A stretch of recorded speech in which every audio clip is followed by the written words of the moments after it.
Finding those levels too. Look at that 4-punch combination. It's a masterclass right now from Shakur Stevenson. That's what you're seeing. A masterclass. And Shakur meeting them with straight left hand. Oh, and there's a knockdown score with the left hand.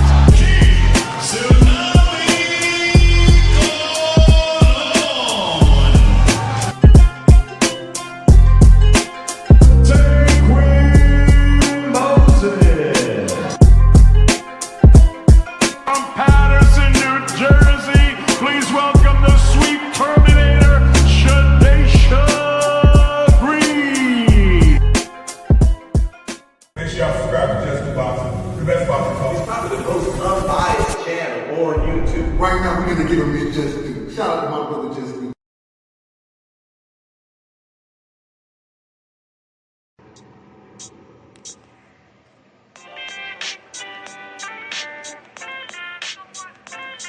Yo,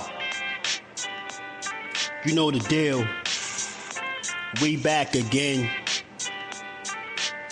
We never slacking. Word 'em up.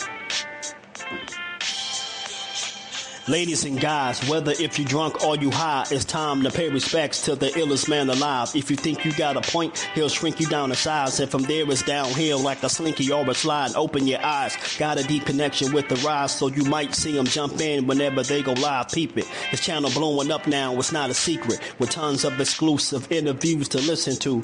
Them other channels I hate, but yo, they missing clues. They start narratives, sip the goose and twist the truth. It don't take a rocket scientist to get the proof. Just click the live at 4 p.m. Eastern time. But when you chime in, make sure you keep it kind. But if cowards want to debate, then it's feasting time. My man Jusdu shine busy all the time. Grind 24/7, 365. Videos he might have 365. My rhyme's sick, they make you do a 365. You get a rich if you think you fit to survive. It's Jusdueboxing, time to click the live. Ain't no beginners, if you soft, you ain't down to ride. I crush you, respect too, it's Jusdu. He got the illest boxing show on the internet. The boy been a threat and he ain't even had dinner yet. Word 'em up. Yeah. You know what time it is.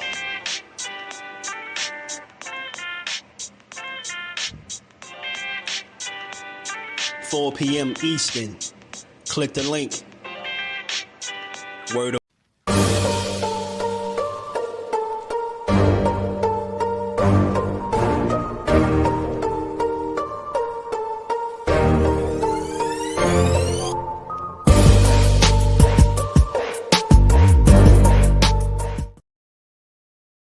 I put more days in work than I got just as much days over him, then he's not going to be able to catch up. Yeah. You know, so if you resting and I'm working, I got you. Because in the heat of the battle, when it comes time for us to go head to head, you going to gas before me. I really believe that. If I take my body through hell in training camp, you know, and I'm tired and I'm aching, I'm pain, and I got all these pains, and I'm working through that, what can you possibly do to me to stop me from doing whatever I want with you? You know, I already been through the fire. This is fun now. That was always my fear, is being in a fight and getting tired to where I couldn't perform. Ooh, man. And he not tired. And I done lost like 2-3 fights in the amateurs, and they was hard. And I'm talking about me fighting for my life. Right, and I'm like, I never want to experience that ever again. Straight up. So I would just work tremendously hard to where it's like, that's the only way you can beat me, is if, you know what I mean, I don't prepare properly. Kill or be killed.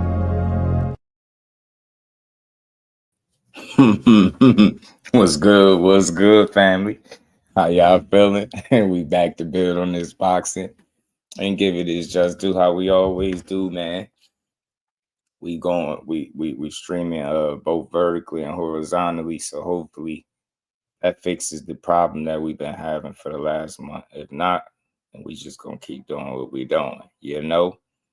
How y'all feeling though, man? Hey, I thought it was only right to start the stream off with a Terence Crawford video, seeing as that I was right about the boxing world being fake mad at him. Hey, man. They just said Bud Crawford is banned from fighting any other champions, man. We're going to talk about all of it. You know, he spazzed out. You know, at least that's what people said, he spazzed out. I don't really think Bud spazzed out. I just think he said what needed to be said, man. He stood on business. And you know what's weird about these boxing fans? Like, this is why I call people super fans and maniacs of these fighters, right? With all that Terence Crawford is doing and going through, how do you draw up a comparison between him and Tank? Like, yo, what's wrong with y'all? Like, just leave it alone. Like, them two situations have nothing in common. Their careers are different. The way they moved is different, right? Personality is just different.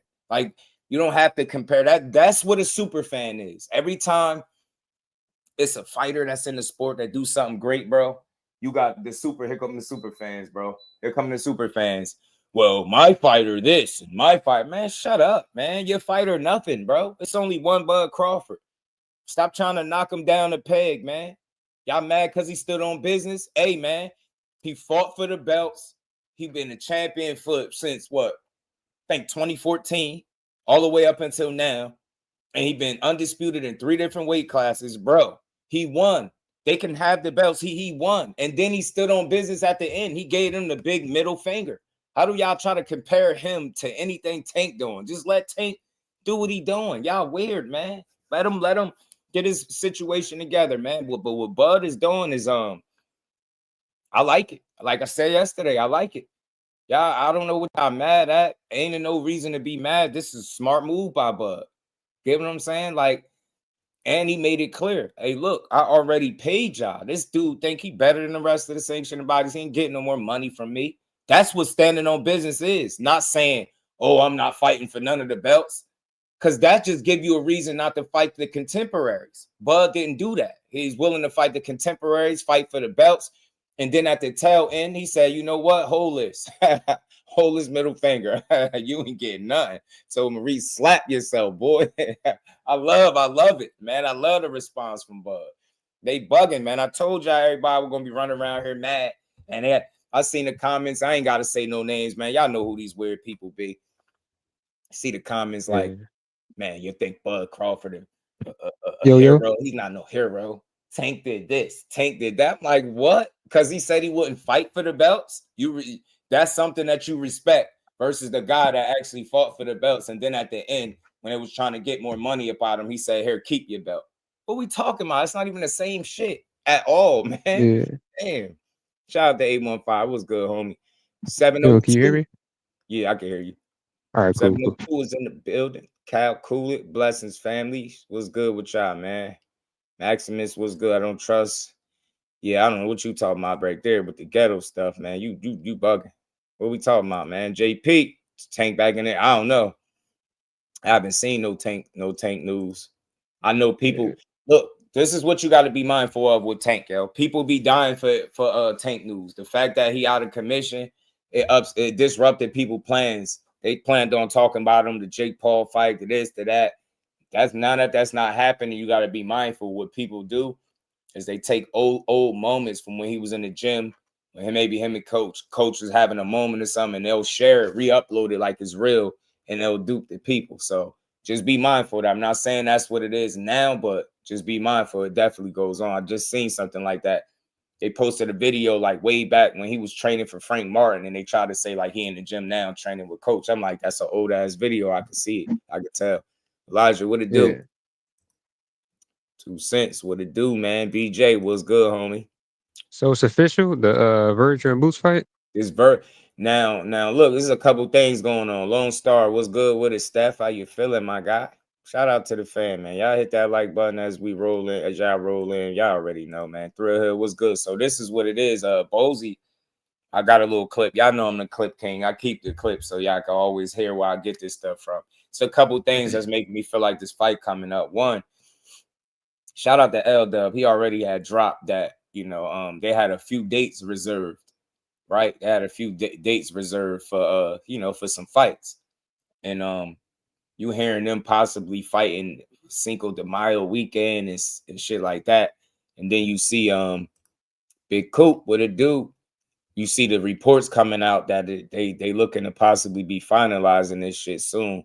Shout out to my guy Tay. What's good with it? This is what got people talking right here. But Lance, I think, who was it? Lance Pugmire reported this as well, I believe. A couple of these guys. Hold on, where is it? We having so much stuff, man. Here we go. So Lance Pugmire had also posted this on Twitter too. You know what I mean? Saying that it could be done by the end of the week. So you hear that going on. You know about the reserve dates. That's what I learned in boxing, bro. You got to connect dots and you got to find consistency in the information that they put out, right? So when you hear about dates being reserved, then you start hearing about them fighting potentially Cinco de Mayo weekend or something in that area, that ballpark, right? And then you see the tweet by Lance Pugmire, and I believe Virgil, I think Virgil did something with boxing scene. It's a lot. So right now it looked like that's what's going on. And then you rewind. You remember when he spoke about the Earl Spence thing being his dream fight. They was like, man, nah, we ain't paying for that. As a matter of fact, we about to put pressure on you to fight. You get what I'm saying? To fight Boots, as a matter of fact. Right. So I just feel like the walls have closed in a good way, right? And it's forcing people to stand on the shit that they've been talking. There's no way in the world, after giving us a face off, that people should be sitting around talking about Earl Spence. You get what I'm saying? Come on, man. Like, so I agree. I just want to see this fight need to happen, man. This is get 2026 off, right, man? I'm telling you, to get to start the year off, right, man. You got Shakur in January. This will be coming up. This is what we need, man. Fights like this need to happen. Keep boxing flowing, man. And people calling this shit the biggest fight in boxing. Some people. So it's just the confusion is I hate Debbie Downers, right? Party poopers, right? People that's just pessimists. As soon as they see information, oh, that doesn't mean anything. I see my guy on television. Shout out to you. Like, oh, it don't mean nothing. The dates this and this and that. And I don't want to hear none of that. At the end of the day, they're not reserving dates for no reason. What you are hearing is all parties involved seemingly talking about the same fight. That's the good sign. They ain't talking about no other opponent, right? And on top of that, the network trying to put their foot down when they let it be known, look, we ain't paying for no damn Earl Spence fight. You bugging. Like, he been out the ring super long. We probably don't even know what to expect. Nah, man. As a matter of fact, fight that guy you just got in the ring. That just got in the ring with you. What you talking about? Ain't no damn dream fight. Later for that. Virgil, you gonna have to do that shit on your own time, bro. Right now, we need this fight. We need this fight. And say again. No, I said for real. I agree. We definitely need this fight. He got to do something, man. Now when he's asking, oh, so y'all stupid, y'all stupid. Y'all just hit the like button, man. Tunnel vision was good. We get disappointed way too much. I'm a pessimist based on the past. Nah, not me. Hey, every situation is different in boxing. A1 Hoop Zone was good. And shout out to Tunnel Vision, not me. I can't be a pessimist every time and shoot the fight down that's seemingly making sense, man. That we breathe life into it, you know. Let it be known. Let it be known that this is what they told us they was gonna give us. This is what we want to see. You get what I'm saying? Like, it ain't nowhere for them to go, but right toward each other. I ain't trying to hear that. Don't let nobody wiggle out on both sides. But I'm telling you now, I'm staying consistent with what I've been saying. I believe Virgil will fight anybody, but I think when it comes to him, it's a matter of prioritizing and listening to his team. That they both weigh in, right? But Boots is consistently saying Virgil. He ain't talking about no damn Charlo. So when he posted that picture up saying stay by the phone, come on, man. He ain't talking about Charlo. Charlo been out the mix. He not getting right back in there fighting Boots. I seriously doubt it, bro. He talking about Virgil, bro. Y'all, the teams they work together, the Zone and Golden Boy. Like, one less hurdle. It's no across the street nonsense, literally, bro. The only confusion is them trying to dupe the people into thinking that they're the A side, but they're asking for an offer. If that's the case, they'd be making demands, bro. Because you get what I'm saying? If you telling them to send with an offer, that's going to come with some stipulations, right? And they're going to have to adhere to them. So again, if y'all the A side, then y'all will be calling the shots. Y'all will be writing up the contract and sending an offer instead of asking for it, in my opinion. And again, shout out to Tunnel Vision. I understand the point you made with Canelo, but Virgil ain't no Canelo. You see what I'm saying? We try to lump everything in with the other situations. Nah, no two boxing situations are alike. They're not. They're really not, especially when it comes to the business side, right? Because you could dismiss that claim right away because Virgil is nowhere near the level of a Canelo Alvarez. You get what I'm saying? Yeah, Canelo Alvarez has some wiggle room to negotiate more, but you clearly see what's going on. And I think some of the holdup is that them waiting for an offer or something to be sent. Because that's the immediate. You can't claim A side and then say, oh, we're sitting here waiting for an offer. You get what I'm saying? How often do you see the B side send an offer and then the fight get made based off B side terms? Let me know. Just give me some examples. I'm not saying it never happened, but what's the likelihood of that? That's what I'm saying. So I ain't sitting up here saying, oh, nah, the other side, which would be the B side, can't send an offer. But what's the likelihood? What's stopping them from doing it? Why they ain't doing it since the ball is in their court, right? The reality is he fought better competition, but he ain't fought for no titles. Boots fought for titles. He's more accomplished. You get what I'm saying? And had opportunities to fight at the Wells Fargo and draw a huge crowd. Virgil has unable to to do that at this point. He hasn't been able to do it.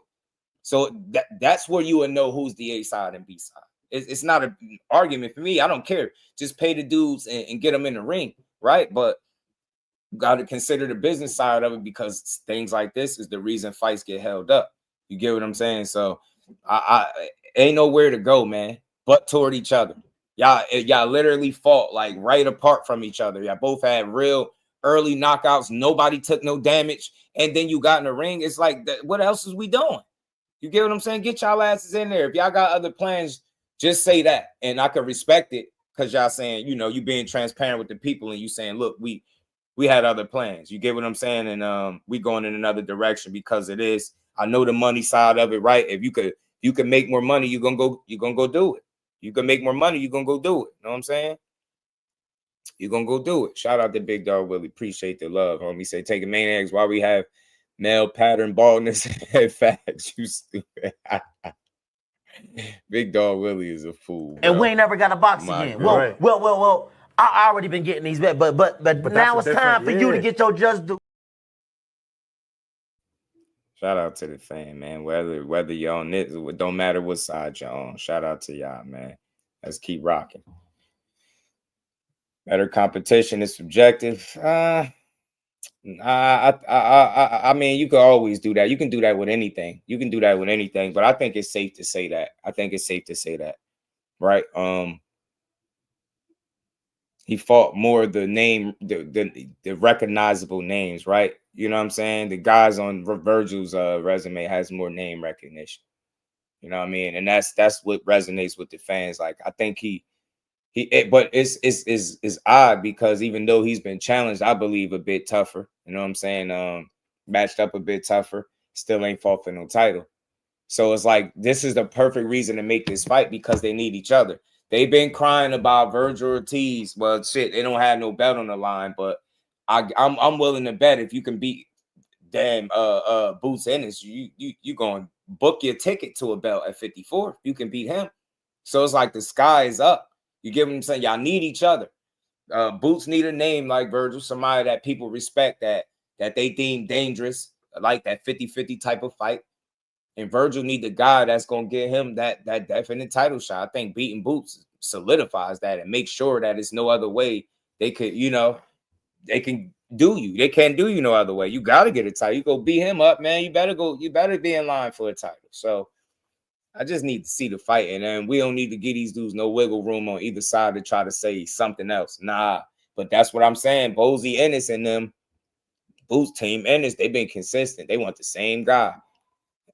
I mean, Frank Martin needs a good win. I think he'll get it. So the resume is even. Virgil fought some washed names.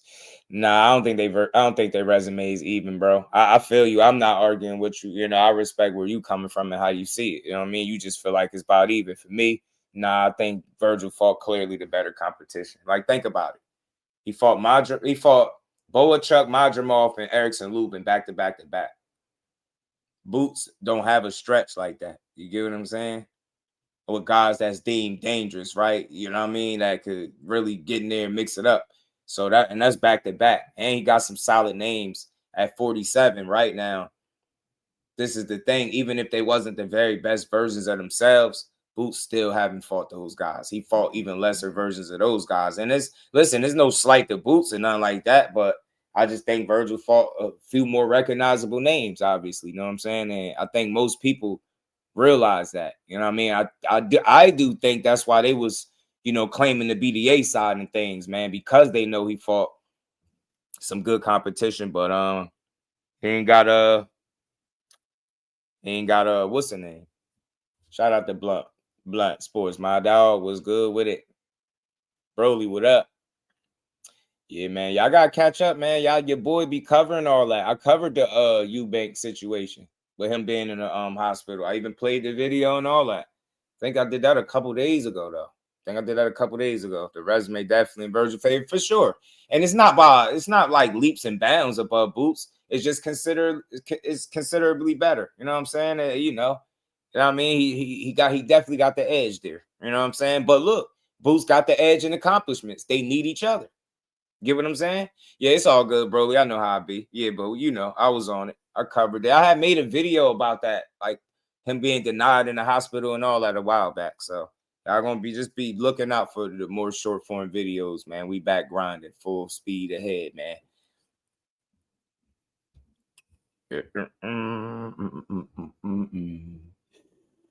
I don't know, man. I don't know if Turkey is facilitating the fight, I'm with you. But obviously, y'all gotta pay attention and keep things in context. The reason I'm even speaking about any side, whether it's A side, B side, C side, or D side, they entered that conversation into the, they entered that into the conversation, right? That information, they welcomed that. They were the ones talking about they the A side in the equation. So this is me talking about it. And again, when you got a clear-cut A side, they don't sit around and wait for somebody to offer them nothing. They draw up the terms, they send up the offer, and they send it over, right? And you got to adhere to him. That's how it goes more times than not. So what I'm saying is, it's not like Boots is like, some pay-per-view star, but he has a sales history that you could go point to and say, look, he did X amount of numbers at the Wells Fargo, and then you go over there and do the same thing with Virgil, and it's not the same. You get me? So it's clear. It's easy to understand. At the end of the day, that's the argument for them to make. I'm just making it make sense, because if they are the A side, then they should be calling the shots, right? Ain't that what A sides do? Or do they sit there and wait for the other guy to be called the shots, draw up the terms, right, and send an offer? Don't make sense. So they got to stand on business, man. And while I'm siding or lean towards, like, far as Boots side being more consistent, because they haven't said anything since jumping in the ring, since him pointing to the watch, since the much needed face off that we got. It's been Virgil this, Virgil that, Virgil this, Virgil that. So, and now you're starting to hear it on the other side. So I just want to see them make the fight that makes sense, man. And hey, Dub, I'm glad you in here. Shout out to my guy. What's them dates that you had told me the dates? You had told me that they had reserved some dates in the cut, man. And now it seemed like one of those dates is definitely looking like it's gonna be for Boots and Virgil. Who man? Hey, y'all, seriously, man. As boxing fans, who is they gonna fight next? Seriously, both of them. Who they gonna fight next? Who? Virgil ain't fighting Errol Spence. That's over with, right? Who the hell is they gonna fight? Each other, man. That you give me, y'all fight each other, bro. All I want to see is a good fight, G. I want to see nothing else, just a good fight. You know what I mean? He said they need to line it up, man. Shout out to the fax machine, the plug. He said Boots definitely the 55%. Yeah, well, I think he got the slight edge, man.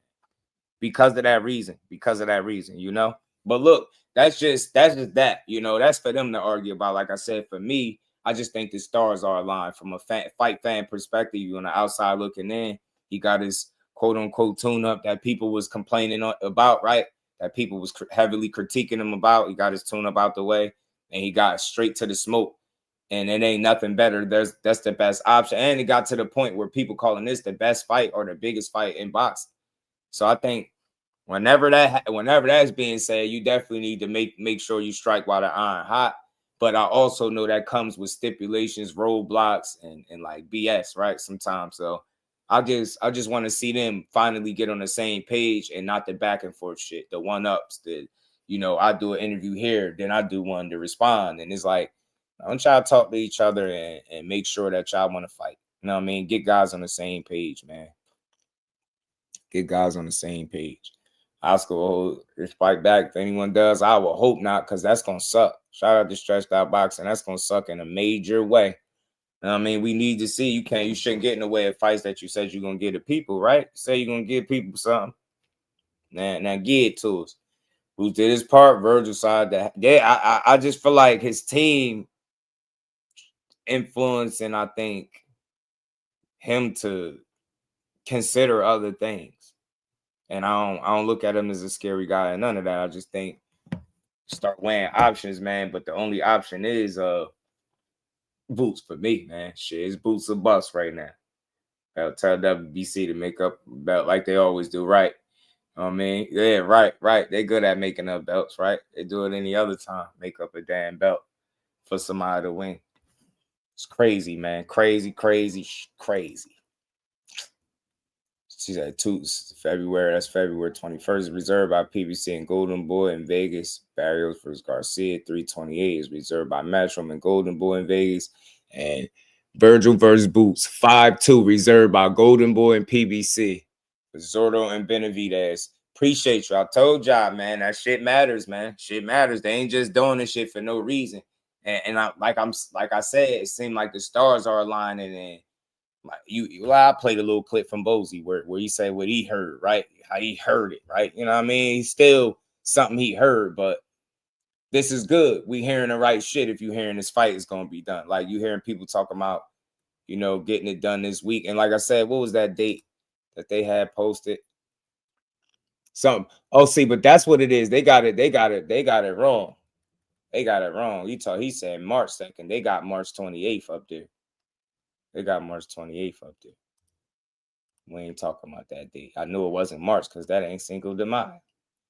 Yeah, it is. But let me play this clip from Bozy, man. See what he had to say. De La Hoya run his mouth. Your manager run his mouth. The other guy run their mouth. You know what I mean? He said, now's the time. You saw it. Now's the time. So he gonna fight. That's why he asked, what you going for the paperwork? Eddie Hearn. He said, you got this contract, Eddie Hearn? Said, let him sign the contract. Yeah. So I figured that the fight was gonna go on. But then I'm hearing other rumors. See, I don't go too much on that, talk about other fights and all that. I heard that he wanted to fight Spence. That's what I heard. So I don't know what's going on. You know what I mean? So we'll see, though. But I heard today it's close to getting signed. That's what I heard. So not your son and Virgil, the date supposedly for Spence and Virgil is getting close. Virgil and my son, I heard. Oh, okay. That's what I heard. I mean, you right. Yourself, man, I don't believe in a lot of stuff they put up anyway. You know what I mean? You know, I'm the type of guy that don't be on there running in my mouth and talking about what we going to do and all that. You know what I mean? You know, that's not my style. You know what I mean? Yeah, your son and Virgil were just going back and forth on Twitter, I want to say yesterday. You see it. And your son was like, I'm done talking. Yeah, that's what I'm trying to say. So Virgil said but Virgil, you know, on his side, right, they're saying that your son rather is 0-2 in signing for the fight. I mean, but you got to understand that. Well, he's not 0-2 because at 147 we try to get Virgil at 147, so he can't say we 0-2. And the rumor we got, and when I heard his people say, 3 or 4 years down the line, we got that on tape. When they said that, yeah, he'll run into Boots like 3 or 4 years down the line. Ain't lying. You know what I mean? So, you know what I mean? I don't know. It's just boxing, man. You know what I mean? You can say what you want to say. It's time to fight, let's fight.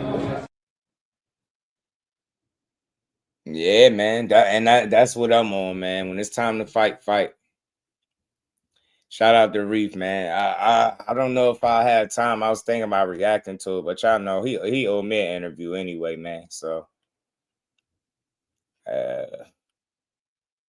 Shout out to my homie L Dub, man. Always spreading that good knowledge, man. You know what I mean? That is the date. Yeah.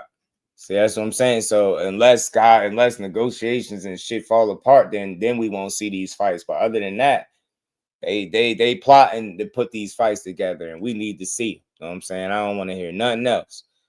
All that shit they've been talking, man. And on both sides, like respectfully, both sides been talking their shit. But I know they want to fight. They got 2 real dogs, and what do you do when you got 2 real dogs? You let them off the leash, bro. Let them off the leash to have some fun. You know, that's what I want to see. Looking at the recent, I guess, come-aways from the W.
I can't wait till they finally put a damn fight together, bro. Enough where nobody ain't no more talking, no more back and forth. Just put the fight on, as they say. Put the fight on. I think this is what I'm looking for right here.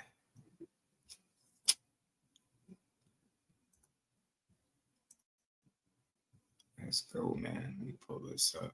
See what Virgil chatting about, man.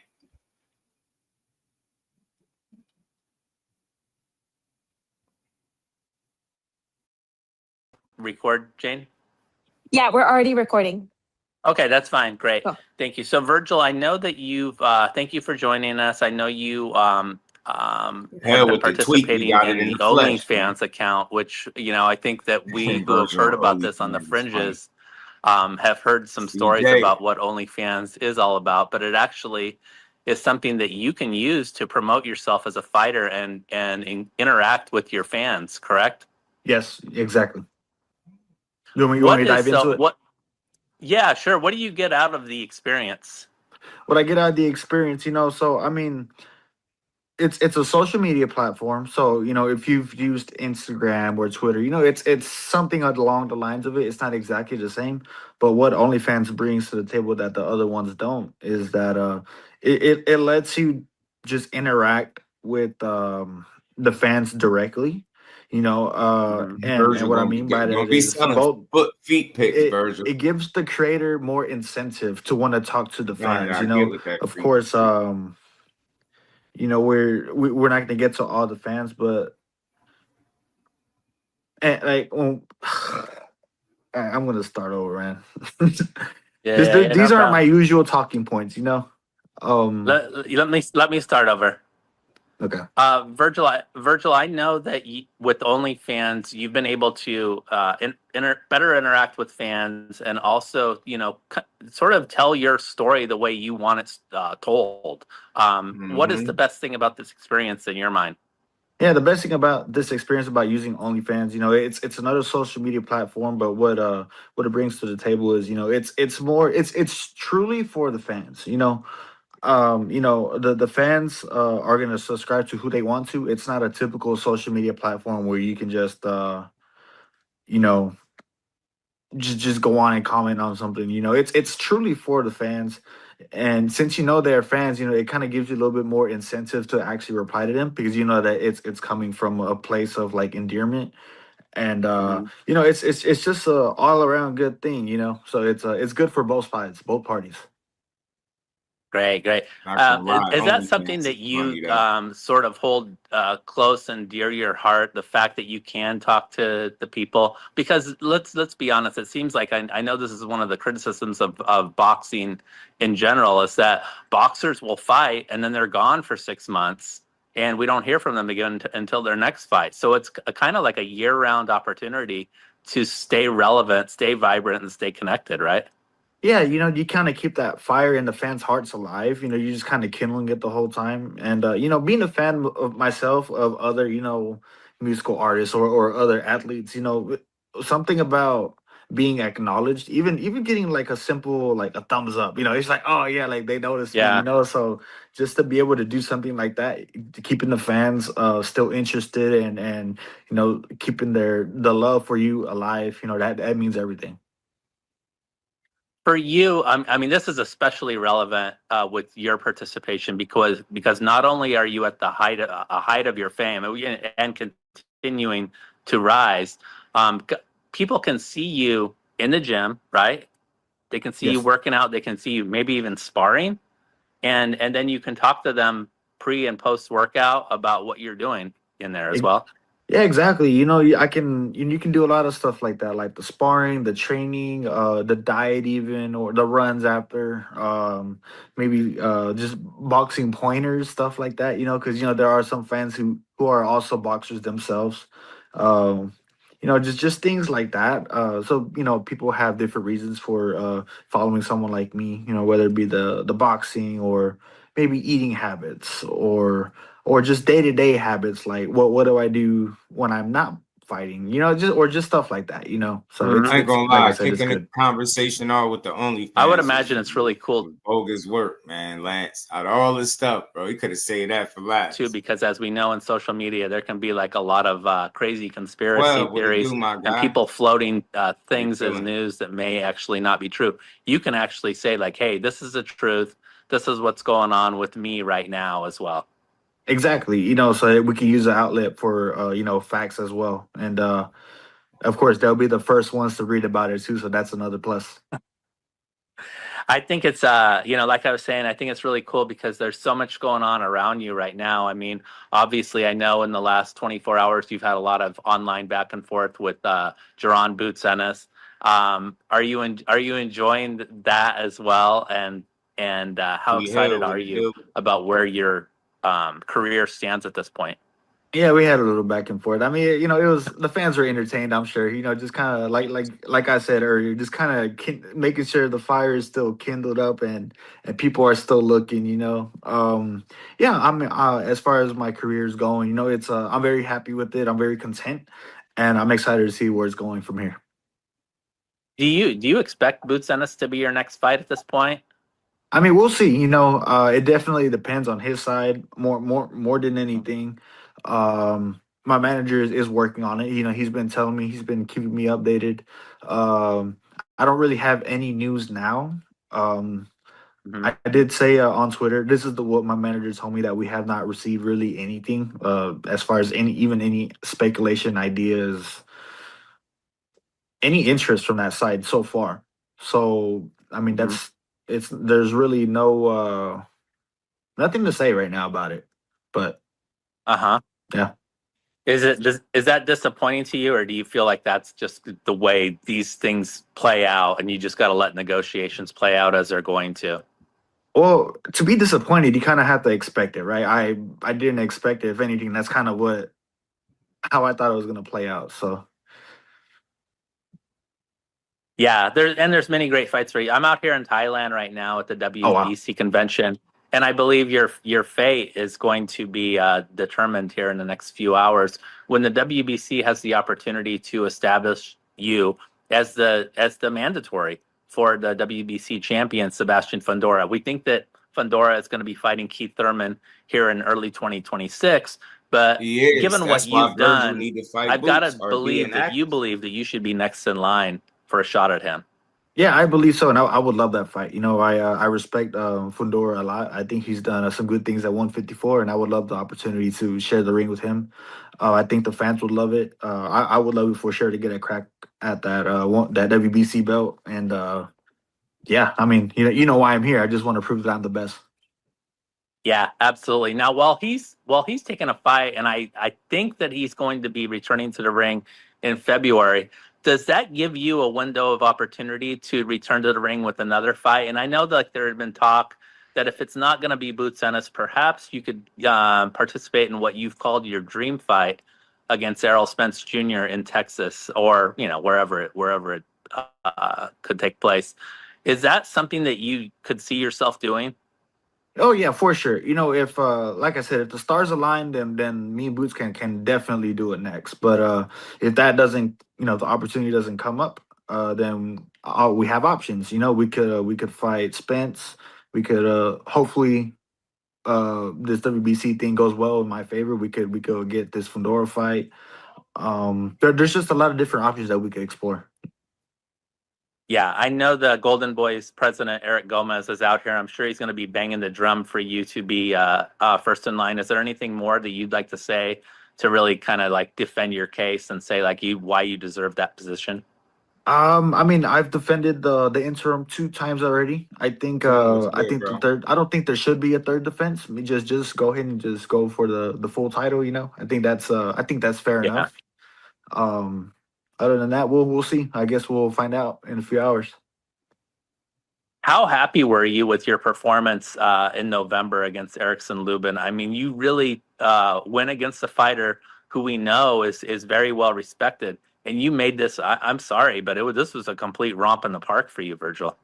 Yeah, I mean, I was very happy about it. Especially since no wear and tear on my body at all. We went in and we came out unscathed, and very happy. I mean, that's really all you can ask for. I feel like I'm at the top of my prime right now, and I'm only climbing it too. So I was very happy about that fight. Long story short. Great. And I know. Look, I mean, thank you for checking in with us. We really appreciate it here at Boxing Team. But you will be here for OnlyFans and your fans throughout to talk about all these issues and more. How often do you intend to make appearances on OnlyFans to check in with your people? Oh, sure. 1 to 2 times a week, I'll be posting it. I log in every day. If there's messages, I'm always replying. Just to stay in touch with the fans, and I mean that's it. But posting 1 or 3 times a week on the feed, and if they send me a message, I got my notifications on. I'm right there. Are you going to be chilling through the holiday season, or what do you do to sort of maintain your fitness when you're not in training camp? Yeah, so I actually finished a session of strength conditioning right now, and it's something light. I'm not killing myself right now because we can't have that. But just to stay in some kind of getting certain movements down to make sure my body, still remembers what I am. I need to be a professional athlete at all times. But yeah, I mean, it's just stuff like that. I love to run as it is, so I'm running, and it's not hard for me to stay in shape, because I don't like to be bored. I need to move around. Yeah, and one of the cool things about you too, we've heard your guitar playing before. Is that something I didn't like that the you way will? that sounded either. Saying, "What if the opportunity presents itself? The opportunity is here. It's just." It sounds like to me, it just got to be a focal point on both sides. It has to be priority. And that's what it seemed like may be missing from the situation. It's not priority on both sides because he sounded like we'll see, will this, do that, WBC championship. But it's like, why do the face off and ask Boots if he had an answer for you just for you to answer about fighting everybody else? That's the only thing that I don't like. Allow the fans to check in with, or at least have access to. It's sometimes some of your playing. Yes, you know what? I need to make some songs because I do have my own content that I actually make myself, and I do covers, but I'm not exactly sure what the copyright laws are. Obviously there's copyright, but that's why I can just make my own, which I have no problem with. But we'll definitely see on those rules. Have you? I've never asked you this. Have you ever played in a Find out, band? man. Lance, you already, well, I guess we already know who's gonna be subscribed to his OnlyFans, man. Lance gonna be one of the I first have not. ones, bro. Been asked about Would you like to do OnlyFans the that? whole interview, I bro. would like to one day. I would like to do a few shows. Yeah, One maybe not no question big shows. about Maybe boots, just 5 some questions about 10 small questions bars about or OnlyFans. something. I don't know, but I would Pete, what love it to do, do it. homie? How you feeling, Yeah, bro? that's cool. That's cool. Well, Virgil, thank you so much for your time. We really wish you the best of luck, in getting the fight that you want and deserve. And again, thank you so much for letting us know that you're participating on OnlyFans. Anything more that you would like to share before we end this? Oh, I mean that's pretty much it. Man, we're just the purpose of OnlyFans is strictly for the fans. There's no other platform like it. Instagram, you're posting your stuff mainly for you. It's Instagram. more of for you, but on OnlyFans, it's a platform for the fans. That's why it's called OnlyFans. So the priority is the fans, and that's what I like about it. Only the fans are interested in you and what you do, and they respect you. So that being said, like I said, it gives you incentive to interact with them, because everyone's a fan of something. You would love for your Virgil gonna be favorite posting thirst artist traps and or shit. whatever they are to interact with you. So why not? So you better Yeah, not be absolutely. If selling there was a foot pics, boxer from bro. the past who could have been on OnlyFans, who Yeah, chat cool. Chat J, we cool on the OnlyFans, G. We don't need to see no OnlyFans. Just we need to see the boots fight. See, y'all distract them. Y'all asking about OnlyFans. It should would be you have all liked about to have boots chatted fight, with? man. Ah man, I would have to say Salvador Sanchez. Wow. Yeah. Yeah, I imagine he would have been just posting like um yeah, you know what, I don't even want to say what I wanted to say. We could cut I that out. We cut that out. Yeah, Yeah. I Yeah. was gonna say this though, because when you mentioned Salvador Sanchez, that is an incredible fighter. I mean, have you watched a lot of the footage of his past fights? And is Oh there yeah. anything that you emulate? Man, I don't know. I don't think I could emulate it quite like him, but he had really good head movement, and his hands. He just seemed like his hands were just rocks. Just the way that they would flow. I can't really express it, but it seemed like he was throwing rocks as he was throwing punches. Just the way that they were thudding and they were landing, man. It's scary. That sounds like what you just did in November, Virgil.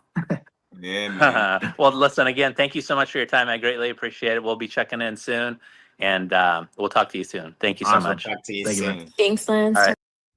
Shout out to Lance Okay. Pugmire, man. Good, great work. Good little interview with Virgil. But again, I play these clips so y'all can gauge the energy of the people, the teams, and the different guys when they give us something to talk about. But you see, Bozy, like, look, let's do it, bro. I don't want to go back and forth. None of this, all this talking. Let's just make the fight.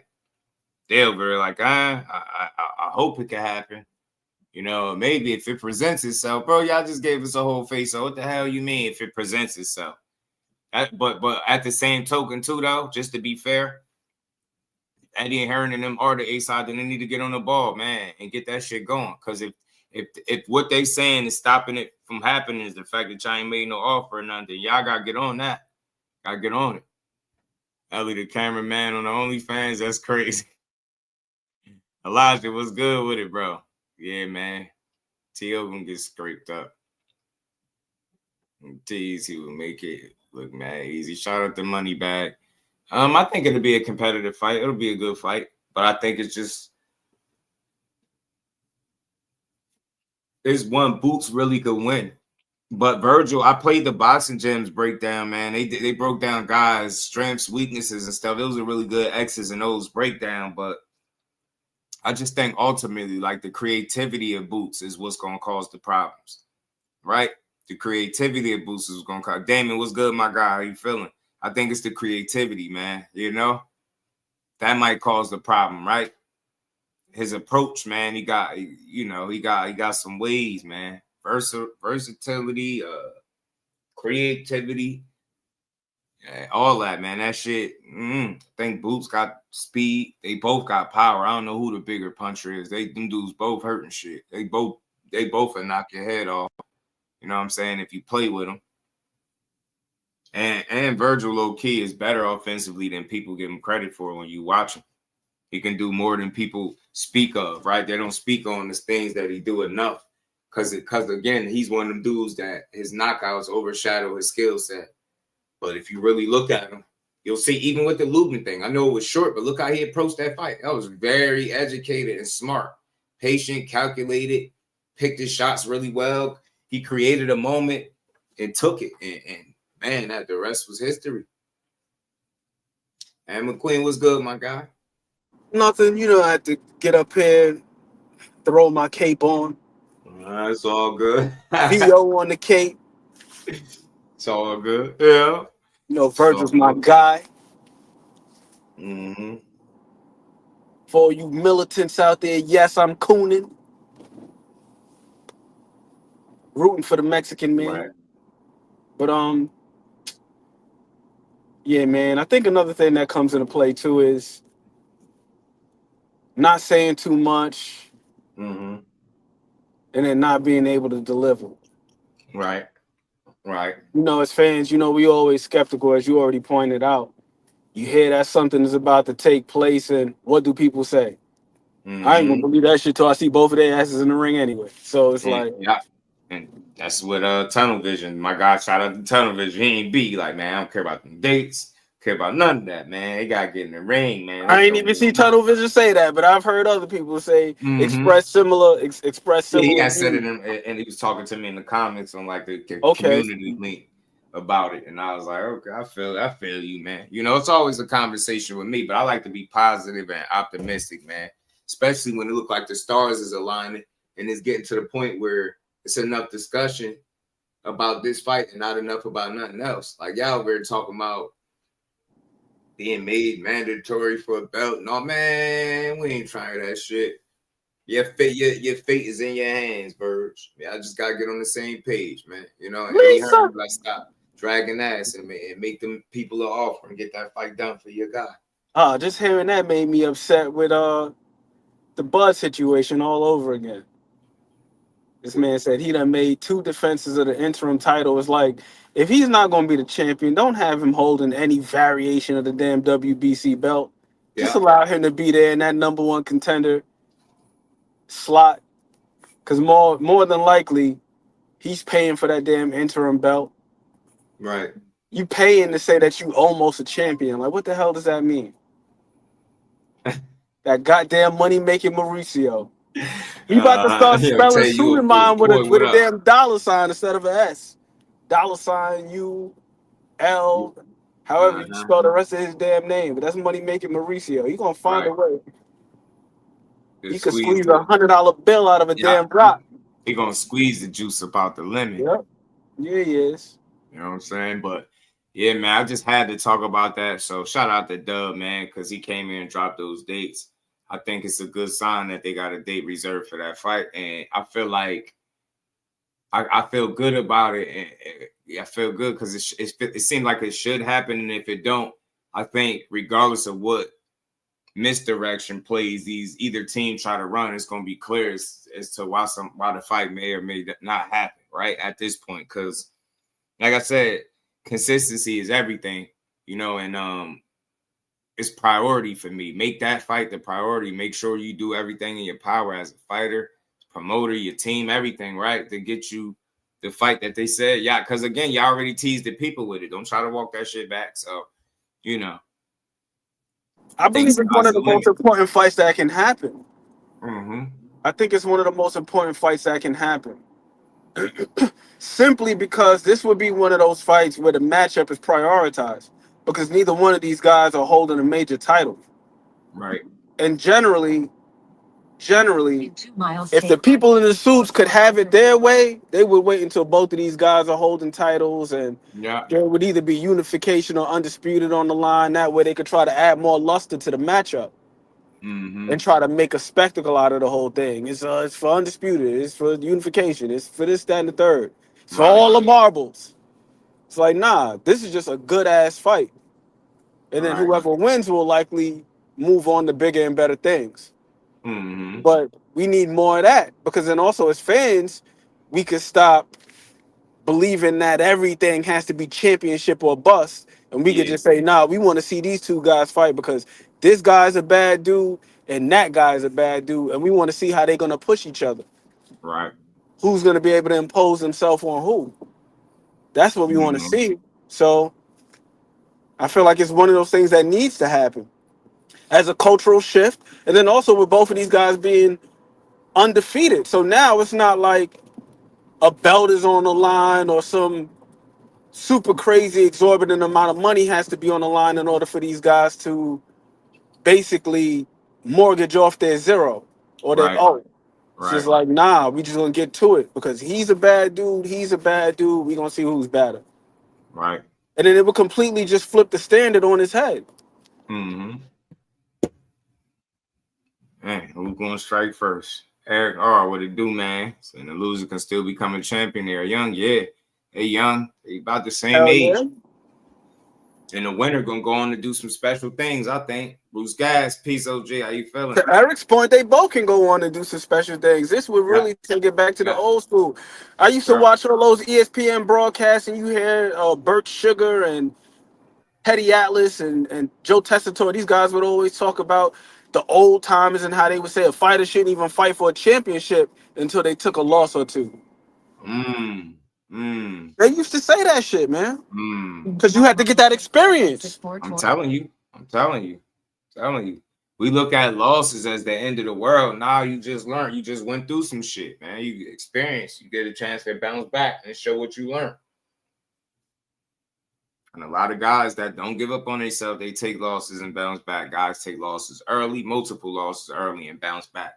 You know what I mean? So just all about B-Hop, one of my favorites of all time. He lost his That's one of the first names that come to mind, too, B-Hop. You know what I'm saying? This dude learned how to box in Graterford, in prison. Yeah. Took an L his first time out, went on to become a Hall of Famer. Look at how many fights Tevin Farmer lost early on in his career. Yeah. Before becoming a world champion. And he went on a nice run, too. Yeah, man. He got stopped early, too, by Pedraza, matter of fact. Yeah, early. And then Armstrong lost 3. Yeah, that's the recent name, man. I was just watching something, and they was talking about Henry Armstrong losing 3 of his first 4 fights or something like that. Man, you're right, Bruce, guys. Appreciate you, man. Appreciate you. Yeah, 3 of his first 4. And Henry Armstrong is one of the most decorated champions ever. This dude was holding multiple belts. He was undisputed in multiple weight classes, holding belts simultaneously. He was like that. Right. Reef is an idiot, man. Nowadays, we're going to just throw him out, though. Like, oh, you took an L. He ain't worth this. He ain't worth that. Right. But hell nah, man. We need to see this. We need to see it for that reason. Just to flip the standard on his head. And then also, conversely, how many champions do we see nowadays where people are like, man, that dude is just a belt holder? Yeah. A lot of people feel that way about Rolly. A lot of people feel that way about Barrios. I mean, hell, 147 in general. Outside of Devin Haney, who does somebody consider to be a legitimate champion? All the rest of these dudes are considered like paper champions. Oh, did they really do this, y'all? Remember, we were just talking about this, right? And I'm glad to see how stuff come full circle. That's why I be playing these videos. As y'all see Lance Pugmire and Virgil talking back and forth. And Lance told him that his fate would be decided in a little while, whether or not they're going to be ordered mandatory or something like that. They saying they ordered Virgil versus Jerron Ennis, and the winner must face Fundora. See? That's what I'm saying. Boxing, get it right, man. This shit is simple. Stop playing with us. Get in the ring, damn it. Get in the ring. You know what I'm saying? Get your ass up in the ring, G. Hey, that's what I like, man. That's what y'all need to do, man. Get it. Hey, you know what I mean?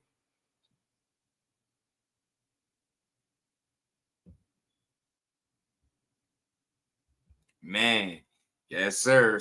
And shout out to the homie, man. Z, what it do? Shout out to the homie Emmanuel, man. Appreciate the love and the cash, man. My guy. Shout out to the man. And we ain't never got a box again. Well.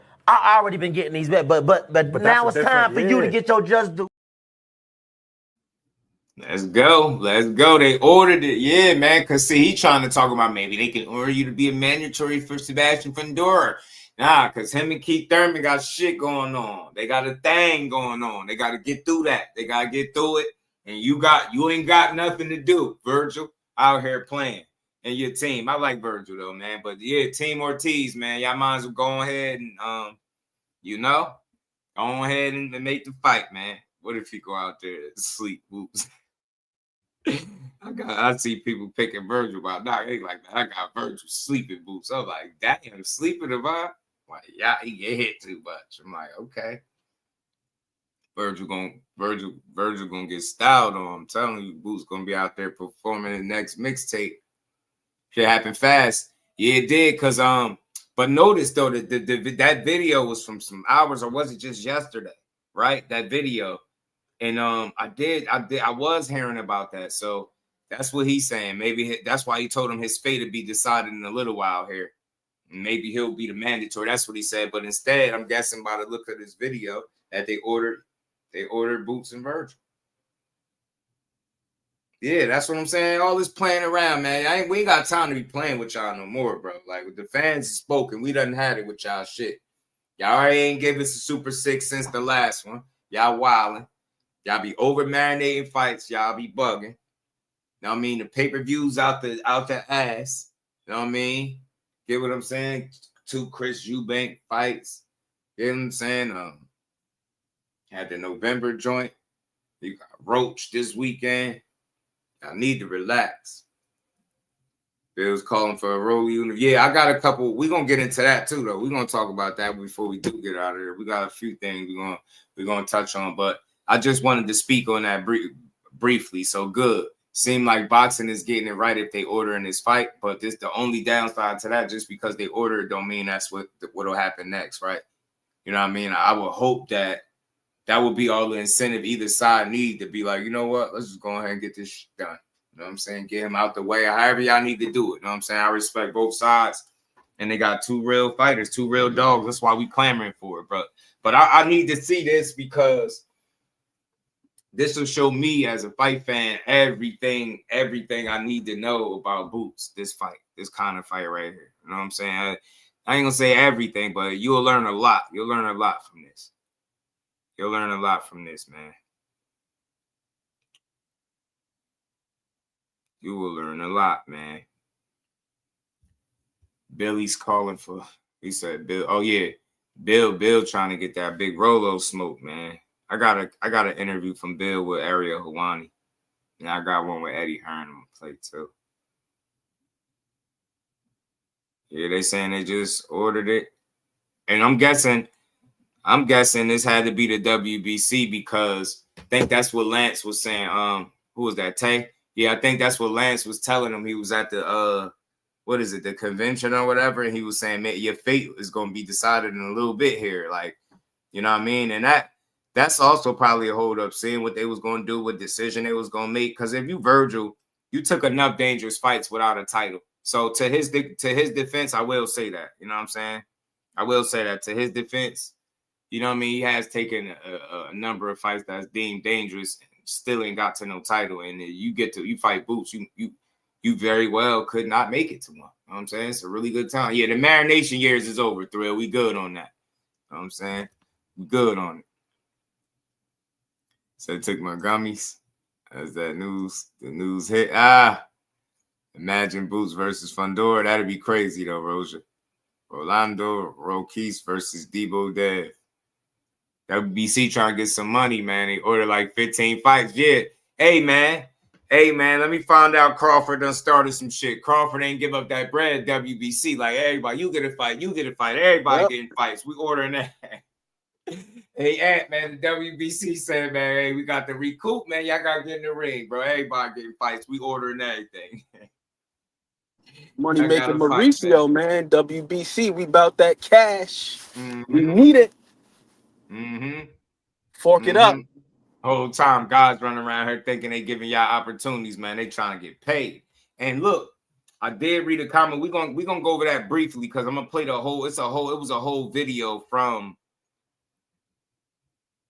like Mauricio talking about it. And I'm gonna play a little short clip where he said, something along the lines like Bud is banned from fighting any other champions or something. He said in a little video, Mauricio. See, I knew it. I knew it. I told y'all they were gonna be mad at that man. They always mad at Bud. They be like, if you found a way as a boxing fan to get mad at Crawford for standing on business, I'm confused. I swear I am.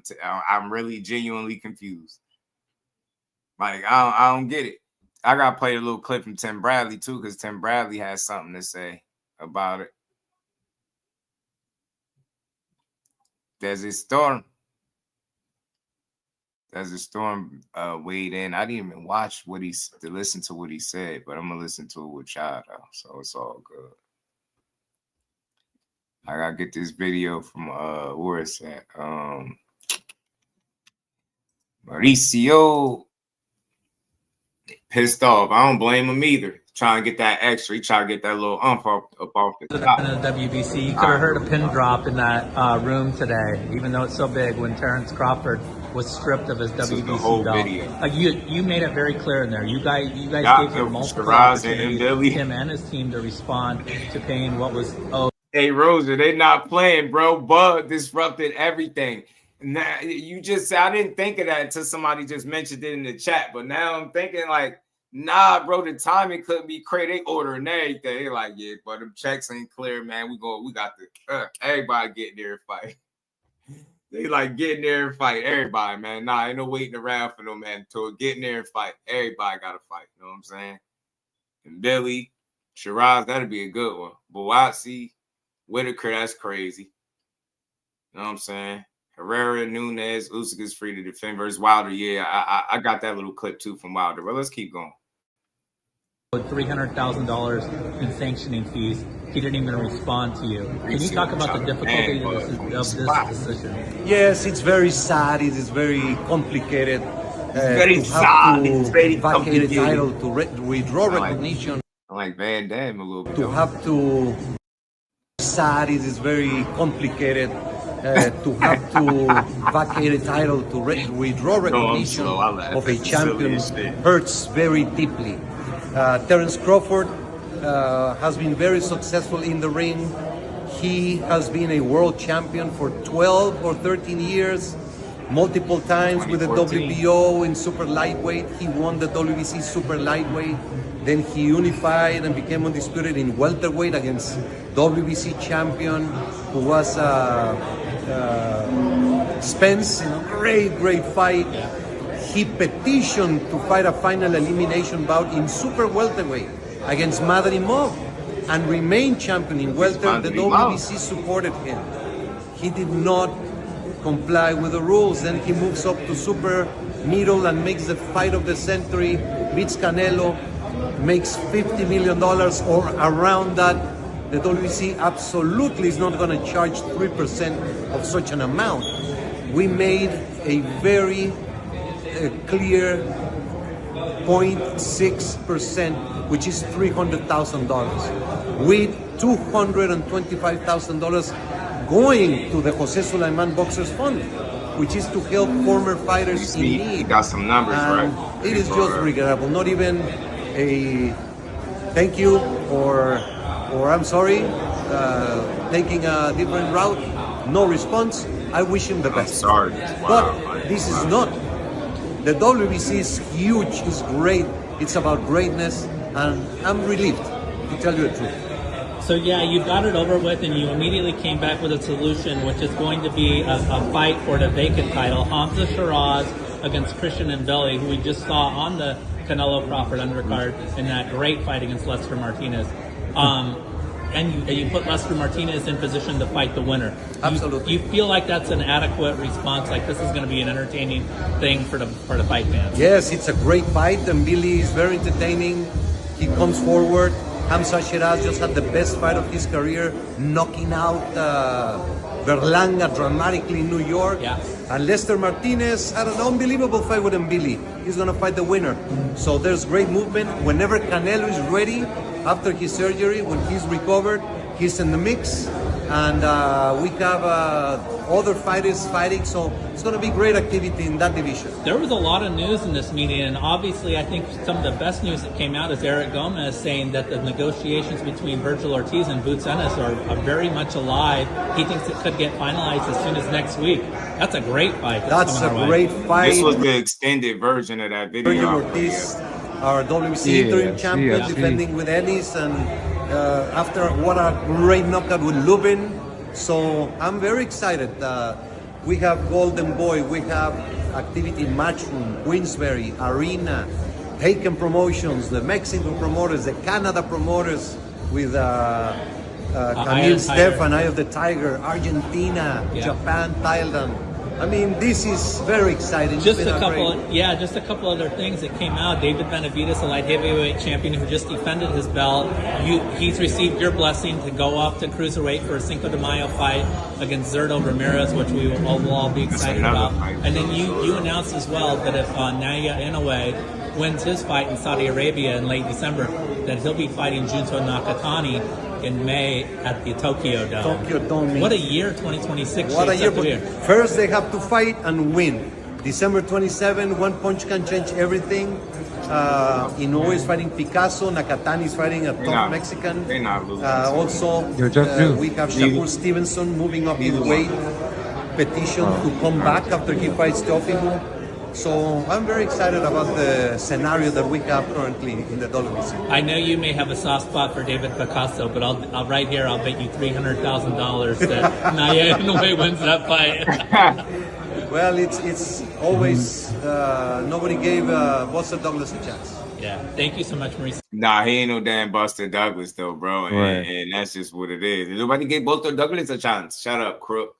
But they ordering hella fights, man. Buzz said no extra. You know what I'm saying? They said we're gonna get this somehow. But look, this is something that I had seen because you notice he talked about that 0.6%. I was seeing somebody say they looked it up, yesterday. In 2 years, the WBC profited 10 million.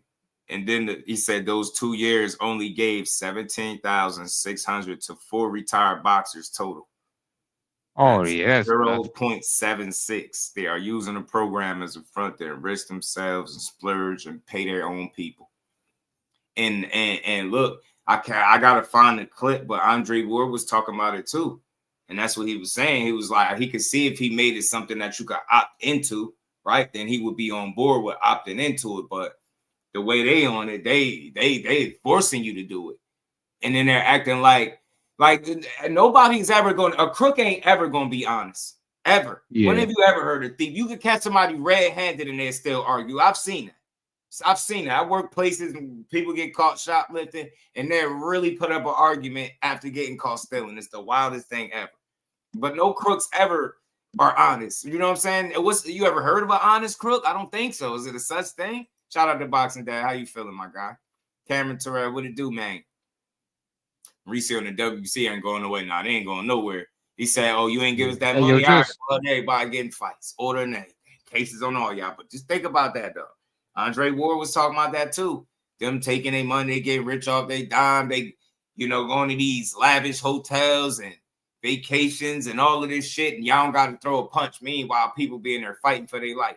And the only thing that you could think about after they get out the ring is, oh, man, how much money I'm going to get off of that. Like, you ain't did nothing. And I'm about to play the other clip with Mauricio. It's a short-ass one, but it's a caption because Bud responded to it. Tan pronto se anunció la resolución de Terence Crawford, era evidente que el ex campeón iba a hablar. Ni lo he escuchado. La verdad no me voy a rebajar ya me comentaron, ¿no? Que dijo cosas horribles. No me voy a rebajar. Terence Crawford es un boxeador. El propósito de la existencia del organismo es el boxeador.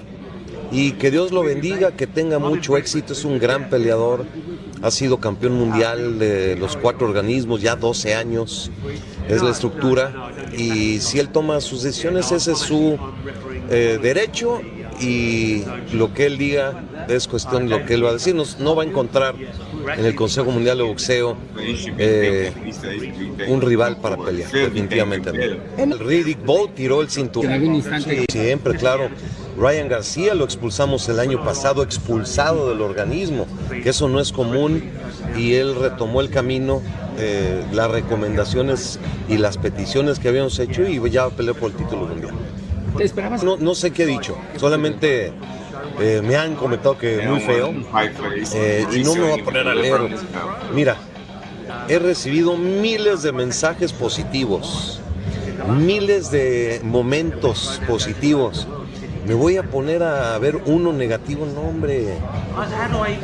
Lo respeto, es peleador, lo queremos. Le hicimos una plataforma increíble en esta última pelea con el Canelo, ese anillo, ese cinturón, la escala.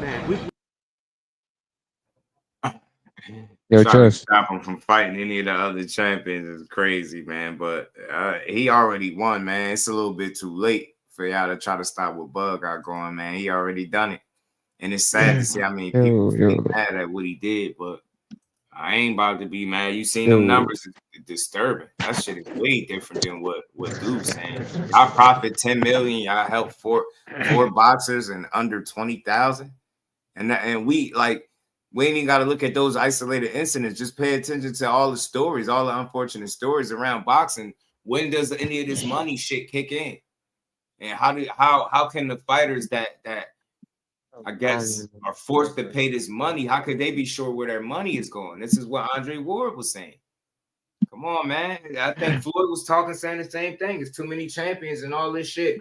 All these sanction bodies, super titles, interim titles, man. That shit is milking the game right there.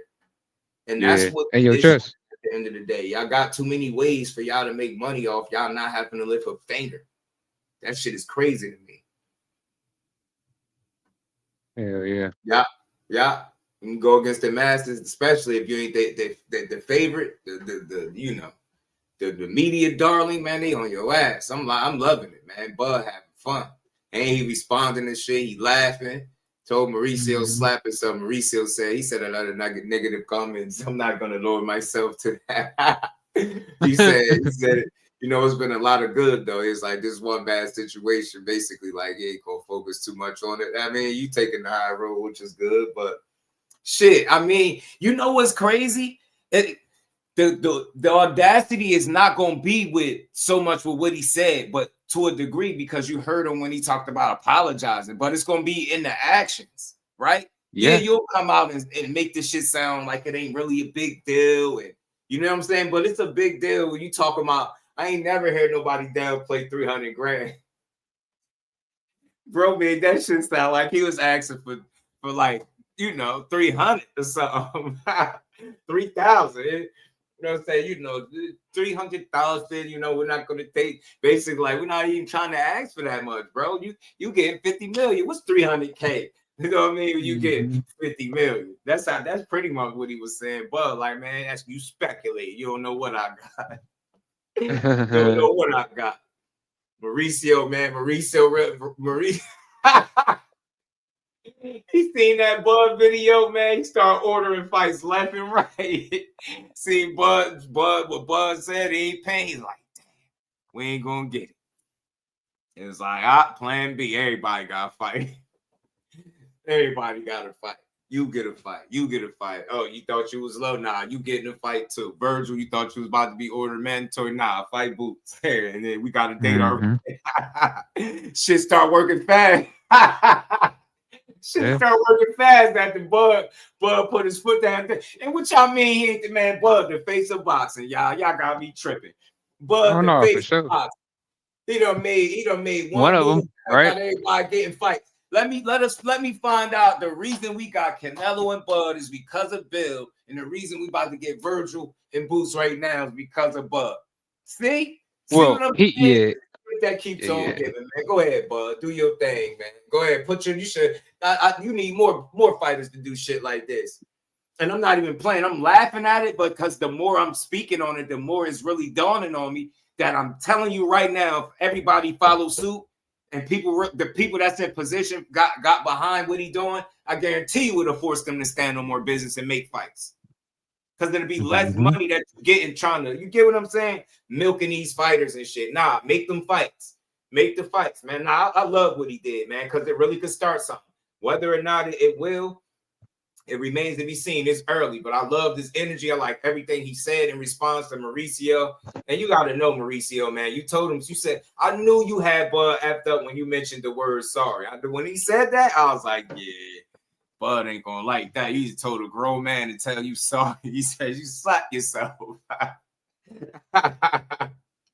Bud out here getting fights ordered, man. See, y'all told him to fight Boots. He said, I got something better.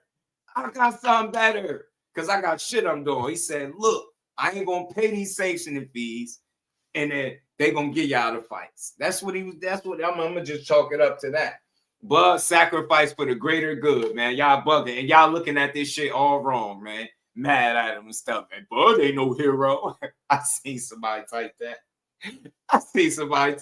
Earlier. I was just laughing. Like, how do you find a way to be mad at some shit that don't even affect you, man?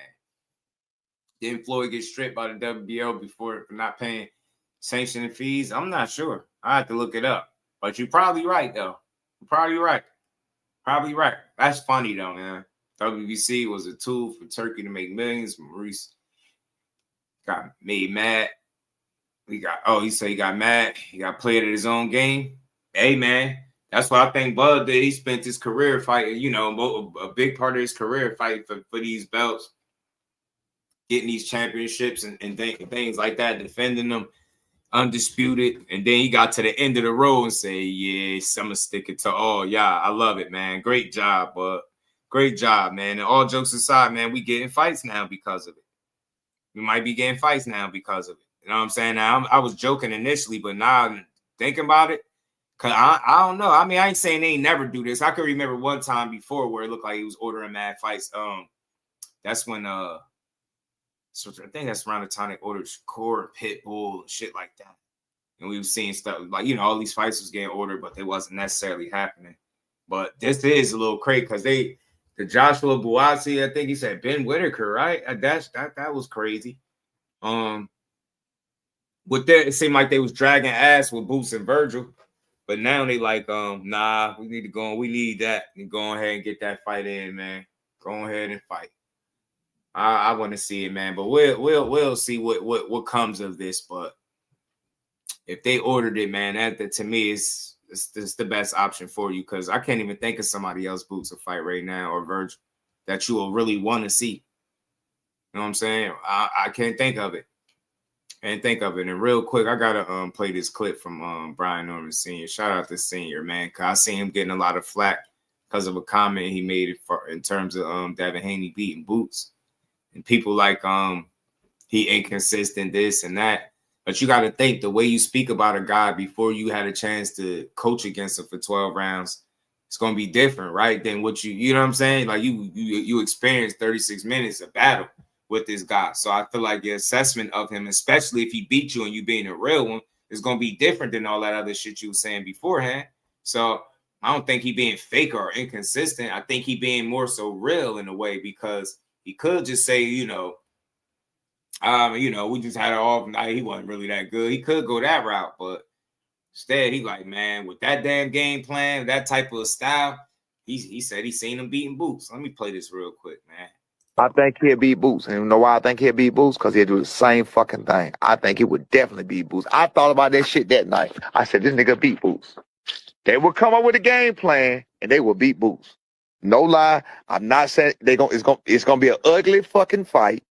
It's gonna be an ugly fucking fight. It's gonna be a grab and hold type session. They will find a way to beat Boots. I do believe that. Yes.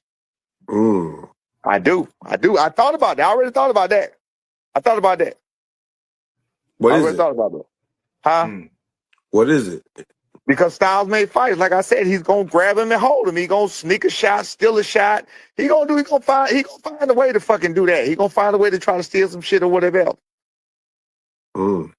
But I ain't gonna get the nigga in the game plan. It is what it is, but I can see him finding a way. I'm not gonna say he definitely gonna do it. I can see him finding a way to do it. Let me put it that way. So I'm not gonna say he gonna do it. I can see him finding a way to do it. Definitely not out of the question. Now, hey, it was out of the question for me before our fight, before I saw what he did or whatever the case may be. Out of the question. I thought Boots would have killed him. You feel what I'm saying? Definitely out of the question, whatever. But being that he willing to grab, hold, do whatever the fuck it is he need to do to win the fight, steal this, steal that, and then the judges might be in his favor depending on where the fuck he at. It's not out of the question now. So change my answer back then. I don't know, but it's just not out of the question. Talent wise, I think Boots will beat him. I think Boots will beat the hell out of him. Talent wise, though. Okay. You feel what I'm saying? So yeah, like if you take Boots blow for blow, punch for punch, and shit like that, he'll beat the hell out of him. But as far as can he actually get in that ring and win a 12-round fight against Boots, it's a possibility. Yes. I mean, what he's saying ain't crazy though, because again, he's assessing. This is him assessing Devin Haney after they shared the ring with him, and I know that style he felt like is annoying, agitating, and he referred to him in another video as a thief, and not in a bad way, right? Stealing rounds and sneaking little shots in there, and he was catching Norman, the speed and slipping little jabs and shit in there, popping him, catching him off guard. The difference is, man, it's the athleticism, and again, Boots is a lot more creative, I believe, than Norman Jr. right now. That's just what it is. I don't think that jab and grab shit will work with Boots. It could to some degree, but I don't think it'll coast him to no victory. I think he'll have to do a lot more against Boots than he did against Norman Jr. if he really won. The boxing section was good, my guy. How you been, man? Yeah, I think he had to do a lot more. I think he had to do way more to actually beat him. I really do. You know what I'm saying? I just don't see too many avenues for him to beat a Ennis, man. You gotta have some advantages, and he named shit. Is it an advantage I feel like he got besides, I guess, experience? And I feel like to a certain degree, that shit is not gonna matter, bro. You getting in there with somebody that's gonna be trying to, leave you in the dirt, and he ain't gonna be, I don't know, man. It ain't gonna be as easy to neutralize him, right? Because I feel like basically you just got more to worry about with Boots. You know what I'm saying? That athleticism jump out at you. It's a lot he could do, man. He really could get in there and make a fight bad for you, man. And it don't take much. So, and then I was looking at some clips, some of the fights with Cambosis, and I'm just looking like, look at some of these shots that he was able to get in. Look at how he was having success. Clean shit, too. And I'm like, man, that's Boots, bro. You gotta, even if Brian Norman was able to land the shots that Cambosis was landing on Devin, got a different having a different conversation. But that's what I'm saying. He just wasn't able to close the gap and get to the target effectively. But I just don't see that being Boots' problem, right? It'd be a whole different thing to worry about. Of course, his approach gonna be different. Definitely don't think he'd be willing to stand in there with him. Who knows, man? The more people say that he can win, the more I would want to see it. Mixtape Haney. I'm telling you, it'll be one Mixtape Haney. Yeah, the mixtape done to him because I don't see it, bro. Not that guy, bro. That's a bad look. Nah, not with that what's the name, not with that volume. I don't think so. But I do see the steal a shot, be able to hold thing, being able to work, because the one thing with Boots is he'll accept the clinch. He's not really one to refuse the clinch. But the question is like, how long can Devin Haney get away with that? Right. Mainly because Boots is a lot more consistent with his jab, especially early on, than Brian Norman Jr. is. Brian Norman Jr. is looking for a big shot. Boots is not gonna. I wouldn't see Boots just going out there just on a seek and destroy mission off the rip. Like I was telling you, I was cataloging his jab versus Vila. And as the fight progressed, once it got to the middle rounds, the jab started to simmer down a little bit. But early on, he was pumping that jab out there. I love his stab jab to the body, yo. That shit, man, that shit dangerous, man. And the thing is, I feel you, Jay. The thing is, Boots ain't Norman, though. I think we all know that. and I know it's hard to do it, right? Because, Dev is people's favorite fighter. But you remove the names for a second, and you're just looking at them in terms of skill for skill inside the ring. It's one of those guys that do shit that really, really get your attention. That's all I'm saying. That's not a knock on Dev, because he do things that beat guys. Those little mistakes that Boots make. I think he has certain things that he could take advantage of. How Ant McQueen was saying he do. I have seen him accept clinches and things like that and get frustrated. But I don't think that will be the entire answer. He'll need more than that, is what I'm saying. You know what I'm saying? I never thought that Brian Norman Jr. and Boots was the same exact athlete. You know what I'm saying? Again, when you get Roy Jones comparisons from Roy Jones himself, that's saying something. And I don't think people just throw that shit around loosely. I don't think they compare everybody to him. So that's what it is with Boots, right? And if Devin Haney could neutralize and beat him, man, you're already one of the best fighters in the world. But that right there, that's a different type of flex, Jay. You hear me? Go in there and beat but Boots. The one thing I will say about Devin Haney, the one thing I will say about him is when he wants to be, he could be fairly efficient. Like, he going to just do just enough. I think the thing with him is, once again, the mechanics.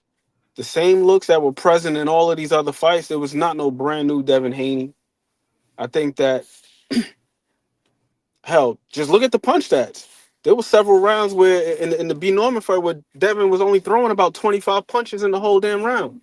He wasn't out there really active like that. He wasn't really out there just styling on Brian Norman Jr. But he was doing just enough. So it doesn't matter if you throw 48, 50 punches and you only land in the teens, and he only throws 25 and he lands damn near half of them. Right. He's going to win just off of efficiency. And then also, what he's going to do is, by limiting his output, he's limiting opportunities to be countered. Yeah. You know what I mean? It's like the equivalent of a guy that's going to drive you down the field and he's going to take the check down and shit. He ain't looking to throw no deep bombs or nothing like that. It's going to be a long-ass, sustained drive, 12 plays. He going to dink and dunk, and before you know it, he's coming up out of that drive with points in some fashion. Whether he kick a field goal or he score a touchdown, he's going to score. Now, you, on the other hand, you try to make these big explosive plays and you coming up blank. Right. And Devin Haney is okay with that. But when Devin Haney is opening up, just by virtue of his mechanics, there are plenty of opportunities there. Now, I don't think with Brian Norman Jr., the issue was athleticism. I think it was more so composure. And then also a lack of a setup. Like, for example, we all know that Devin Haney, when he slips, he's going to slip primarily to what side? Right. To the right. So, with that being said, why the hell are you going out there just trying to press him out and wing big hooks? You should be throwing something to get him to slip to his right. Maybe start it off with a jab and then follow it up with the right hand. How many 1-2s did we see the man throw? How many double jab right hands did we see him throw? I don't think the issue was Brian Norman Jr.'s his athleticism or lack thereof. I think it was just poor game planning. Yeah. And then not only that, but just poor execution. Because all of the same looks that were present in the Ryan fight when he was getting punched on, the same shit was there. The bow and arrow still there, so that means that he still got that vacancy. He's still susceptible to being caught with a left hook if you time him. But if you notice the difference with Ryan Garcia, and I know people say, well, the speed. No, it wasn't the speed. If you look at damn near every left hook that Ryan Garcia threw, what did he do before he threw the left hook? He probed. If he's probing, what does that mean? That means he's measuring, making sure, all right, before I let this motherfucker go, he's going to be in range. Brian Norman Jr. wasn't doing that. He wasn't jabbing before the hook. He wasn't probing before the hook. He wasn't measuring, wasn't making sure that the distance was right. He was just leaping off his feet. And if you loading up, he's going to see that shit from a mile away. And what are you going to do? He's just going to hop out of range and reset that bitch. And then now you got to try all over again. Ryan Garcia, to his credit, or should I say maybe to Derrick James's credit, he made sure that he was in range before he let that left hook go. Touched him twice. Probe, let the left hook go. It's that simple. But the same looks, the same things, all of these things were available. They were all present. But here's the thing. You got to be able to execute. It doesn't matter what's present if you can't exploit it. Right. But when you look at the totality of the fight, who got the result? That was Devin Haney. And then also, who had the biggest moment of the fight? Devin Haney with the knockdown.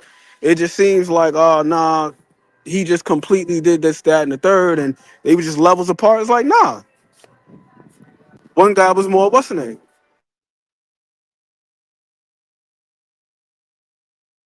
Right. And yeah, I don't know how you what's the odds on it. You see Superman, what it do? Square, bro. Hit the like button, y'all. Sub to the channel, all that good stuff. You see this is a 50-50, Devin and Boots.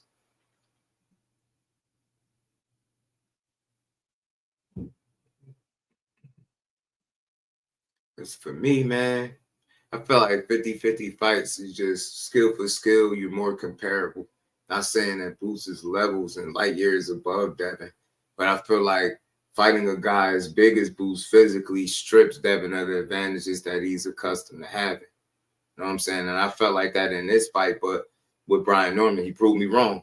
Kudos to him. Touche. Well done. Well played. But I wasn't coming from a hating standpoint because I also talked about if he did win, the things that he had to do to be successful. His jab got to be on point. You was seeing his jab being on point. You get what I'm saying? You did see him take chances. You did see him stand his ground at times, right? Pick his spots. And you did see him take chances and even exchange with him, right? I spoke on those things. He did do it. I just was leaning toward Brian Norman being more successful and winning the fight. Devin Haney proved me wrong. No problem there. But now the difference is what the matchup with him and Boots. It's just a different, I think, overall talent, skill set, approach. It's different creativity, versatility, right? The Boots, he can really beat you up. Like, he can really beat you up. And it don't got to be like no loading up, looking for the right shot. I mean, you called it, you know, throwing that lead hook out from the wrong distance. And you just kept missing, kept ducking. Boots ain't going to have to do that. You know what I'm saying? More creative by keeping the jab in your face. I thought I would have seen a better presence of a jab from B. Norm, but, you know, it's always a learning lesson. But I think Boots' jab would be effective and consistent. And he do it to the body. He do that stab to the body. That shit is something, man. He be telling you, man, he be stabilizing you, knocking you off balance, forcing you to reset. That shit just dangerous, bro. He long, tall, bigger guy, man. Shit. That's why I say, man, I ain't saying there's no way that it's an open and shut case for Boots, but I heavily favor Boots, me personally, because I don't feel like it gets enough of a skill gap on the other side for me to be like, that's a 50-50. I think Boots hits considerably harder. I think he's more devastating as a puncher. I think the temperament is totally different too, and I think ultimately that could be a deciding factor too. Bit of an X factor is temperament, bro. Boots want to fuck you up. He's not going in there to play. He's not going to have you hurt and let you off the hook. But credit to Devin, because he had Norman hurt and he went for it. And I enjoy seeing that energy from him. Like, man, he was letting hands go. He was like, nah, I got him hurt. I'm trying to get him. He was trying to knock him out. He was trying to stop him in that second round. It was fun to see that moment from him. So I just want to be clear. When I say this, I'm not coming from a place of hating or doubting the man. That dude proved me wrong once. I bet, not bet against him, but I picked against him once. I was wrong. I could be wrong here. Maybe he goes out there and shows Boots, look, his levels, right? As he always say. But that's a really tough fight for him, I think. And some people are able to admit it, like the biggest fans of Devin Haney, but some of them are very confident in their guy too. So I respect it on both ends. Some people like, nah, man. This dude proven he accomplished. He look what he just did to Norman. They doubted him against that. But just like imagine Ryan and Boots. Imagine Ryan and Boots. I don't like that. I'm not trying to triangle theory, but just imagine Ryan and Boots. imagine Ryan putting Boots down 3 times. How we'd start looking at Boots. I know he cheated. I gotta always throw that in there for the people so they don't feel like I'm just ignoring it. But there you go. right? Just imagine that shit. No, man, it's just a different fight, man. It's just a different fight. You got to be prepared in a different way. And all I'm saying is every tool that I feel like he got in his arsenal, in his tool shed, he'll have to use it against Boots Ennis. It won't be no, no half step in it. It won't be no half step in it. Won't be no half step in it. It will not be no half step in it. How you gonna get in there and try to do work, do damage? Combinations, yeah, punching in combination.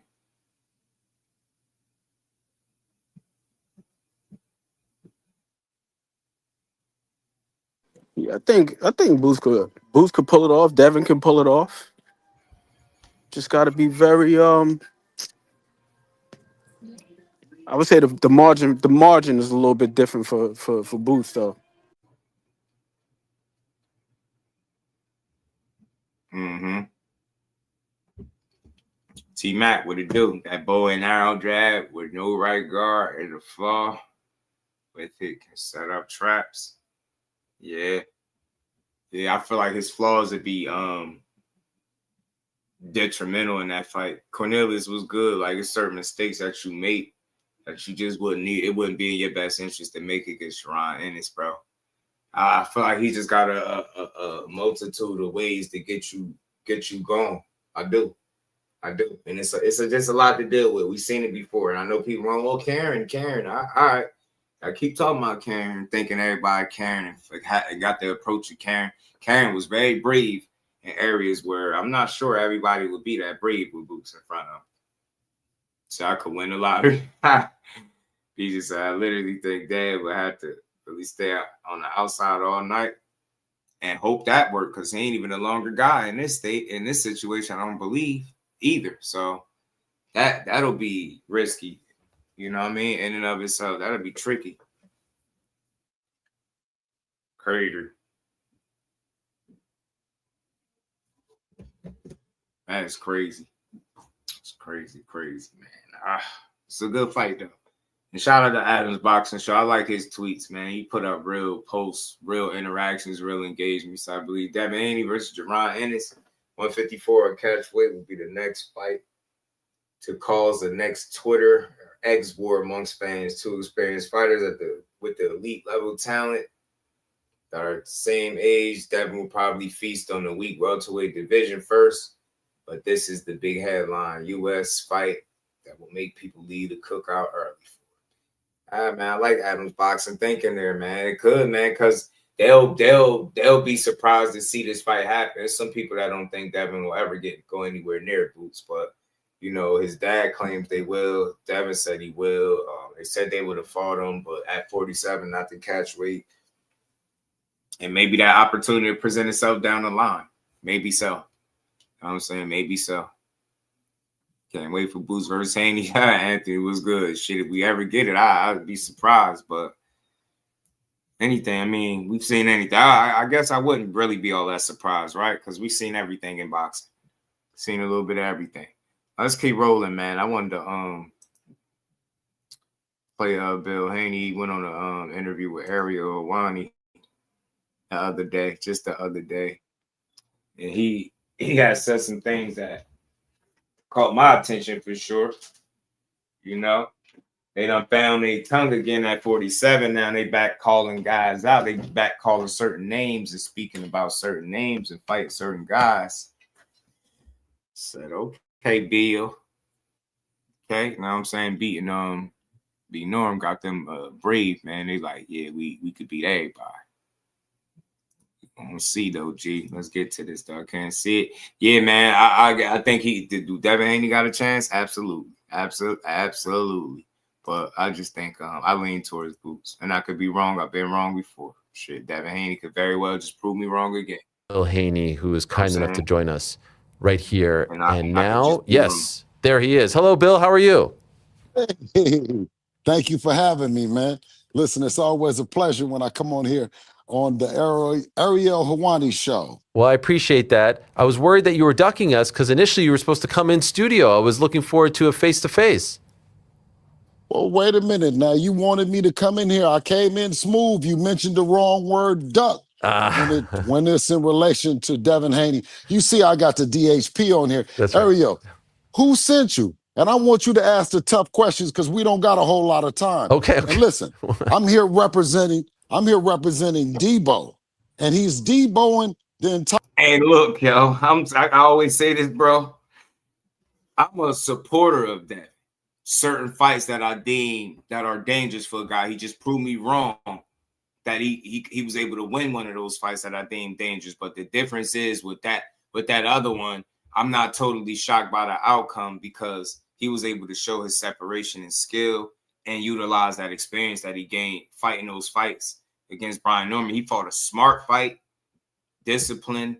You couldn't miss me with all that. Oh, it was boring. I get it. Y'all people looking for drag him out type of fights, but nah, he had a dangerous guy. He neutralized his best weapons. That interview came to mind when Devin Haney was talking about handicapping guys.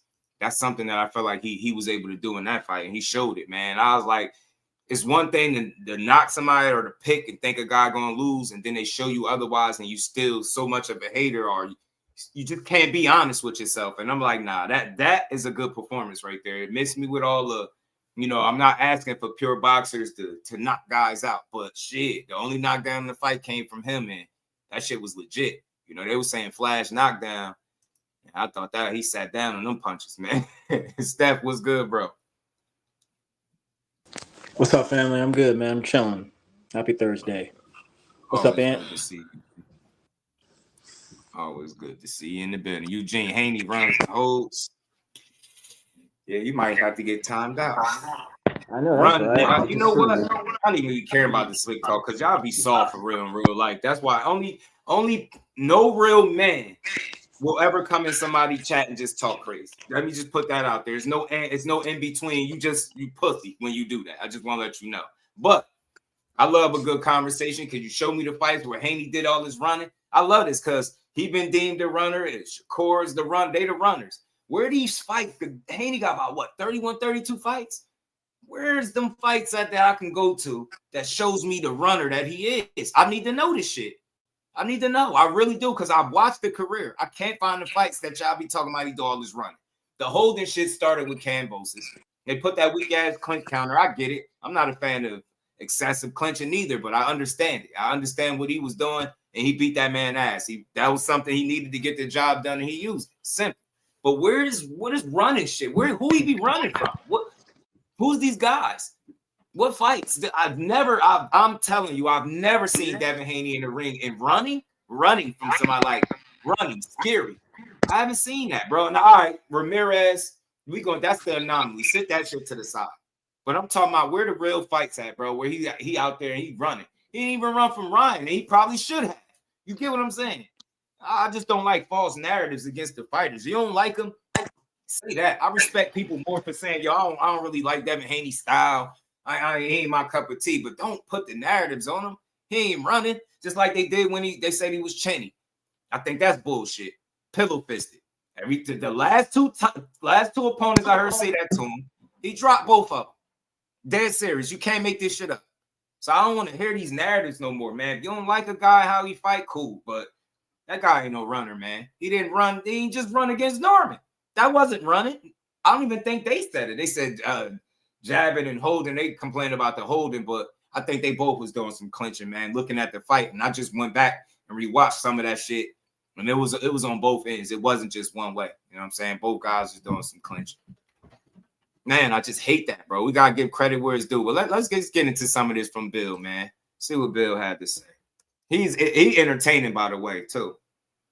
I like talk your shit. As long as it's boxing, 147-pound weight division, the glamour division, the division that normally historically has all the champions wanting to fight. But now that Debo done showed up, they're tucking their belts. I don't want to say tucking their tails, because then that might be borderline disrespectful. But being that you started it off already, let's get to it, Ariel. No. What's going on? And by the way, I don't want that smoke. I was excited to have you in studio, so I don't want any heat with the great Bill Haney. Trust me on that. Who's Debo, by the way? Who are you referring to there? Man, listen, the guy, Debo himself, Devin the Dream Haney. Okay. He's been Deboing the sport of boxing for quite some time. it built up some momentum, and I was trying to figure out. Now I don't know if you remember the character, but sure, in the movie Friday. Okay? Yes, of course, yeah. Well, I mean, listen, when he showed up, what did they do? They started putting away their jury. All of a sudden, nobody was doing nothing. Everybody was kicking back. Everybody had something else to do, and it sounds kind of like Rolly Romero. Where did he go and where was he talking? Listen, I've been to every buffet, every smorgasbord, and I know he's lurking, sitting around there, because if he was hungry and he was really the fighter that I know Rolly Romero to be, he would be stepping up to this opportunity to unify in the division. We want the ring belt.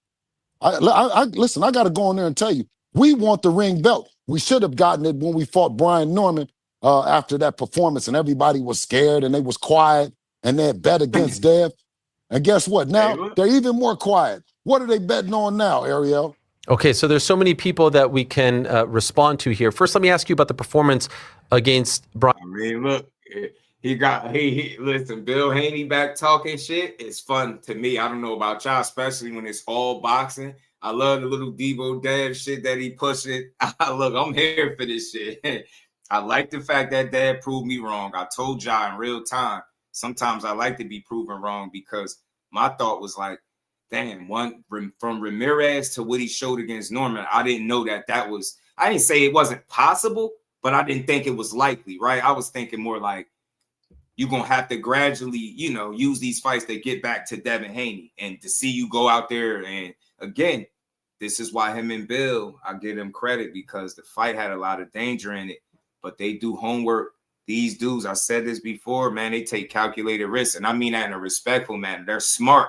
They seen that people like, man, this dude dangerous. They caught him after the knockout where he knocked memory out of person. And they went and fought him and beat him. It's really nothing you can say. You can't walk it back and try to be like, Brian Norman is not good. You can say he inexperienced and stuff like that. I think that's fair. But to just try to say he a bum and completely dismiss him because he lost is like, that's crazy. Nah. He was inexperienced. Devin had the experience over him, and he showed it. And he had the game plan. And even Brian Norman Sr. gave him credit for their game plan.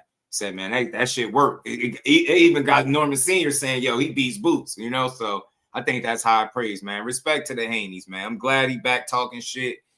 Make the fights, man. You know what I'm saying? Make the fights, Bill. Make the fights. I'm with it. Brian Norman, just a couple of weeks ago in Riyadh, were you happy with your son's performance? If you hated Brian Norman so much, I thought you guys loved him. We would have stopped him. We would have laid him out. We would have applied even more pressure. But when he was on his back and Devin stood over him, I thought that you guys would have been happy with that. But now I seen that everybody is saying blood, blood, blood. Listen, let's not get any more graphic because we want it to get out to all the listeners that what's really going on. I mean, what kind of performance when you step up? You fight a champion in George Kambosos over in Australia. I mean, listen, let's be honest. Lomachenko ducked the fade. Lomachenko didn't want to go to Australia after George Kambosos put that hellacious ass whipping on Teofimo Lopez. And now we're building Teofimo Lopez up to be the guy that he is. Okay, I don't have any problem with it.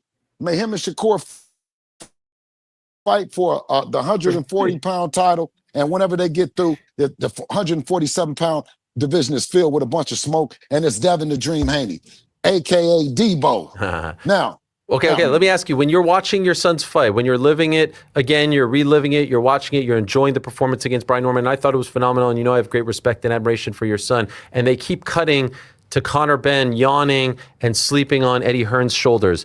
How do you feel about that? Well, I didn't know... I didn't know what kind of, you know what I mean? I'm a guy that's I'm open to a lot of things. I don't know if that was a section where it was the soft porn. I don't know what was going on, but it looked real suspect to me. It didn't look like energy coming from a real UK fighter during a fight. Now, listen, when you got a chance to see all the different, if you man, I don't know why people be mad. This dude be having fun. He got this WWE kind of, it's a microphone in front of me, but it's not kind of, he said, I don't know if this was the soft porn. Like, this man is a fool, man. I love it, man. It's entertaining, Just keep pushing, bro, because they try to write the Haneys off. And y'all know don't get me picking Brian Norman confused with me riding with Devin Haney through all the slander that he's receiving. Remember, this is the side of it that I like to see, because I wasn't the only one proven wrong. It was a lot more people, way more wrong than me. You know what I'm saying? They thought it was over. So he breathed a whole different life into his career with that win. And now you hear Bill talking about the winner potentially is Shakur and Tio fighting Devin at 47. That's why this conversation keep coming back up. But y'all got any comments? Before I go, I don't want to make sure y'all got to respond if y'all want to. You go ahead. Go ahead. I'm listening to Bill. Good.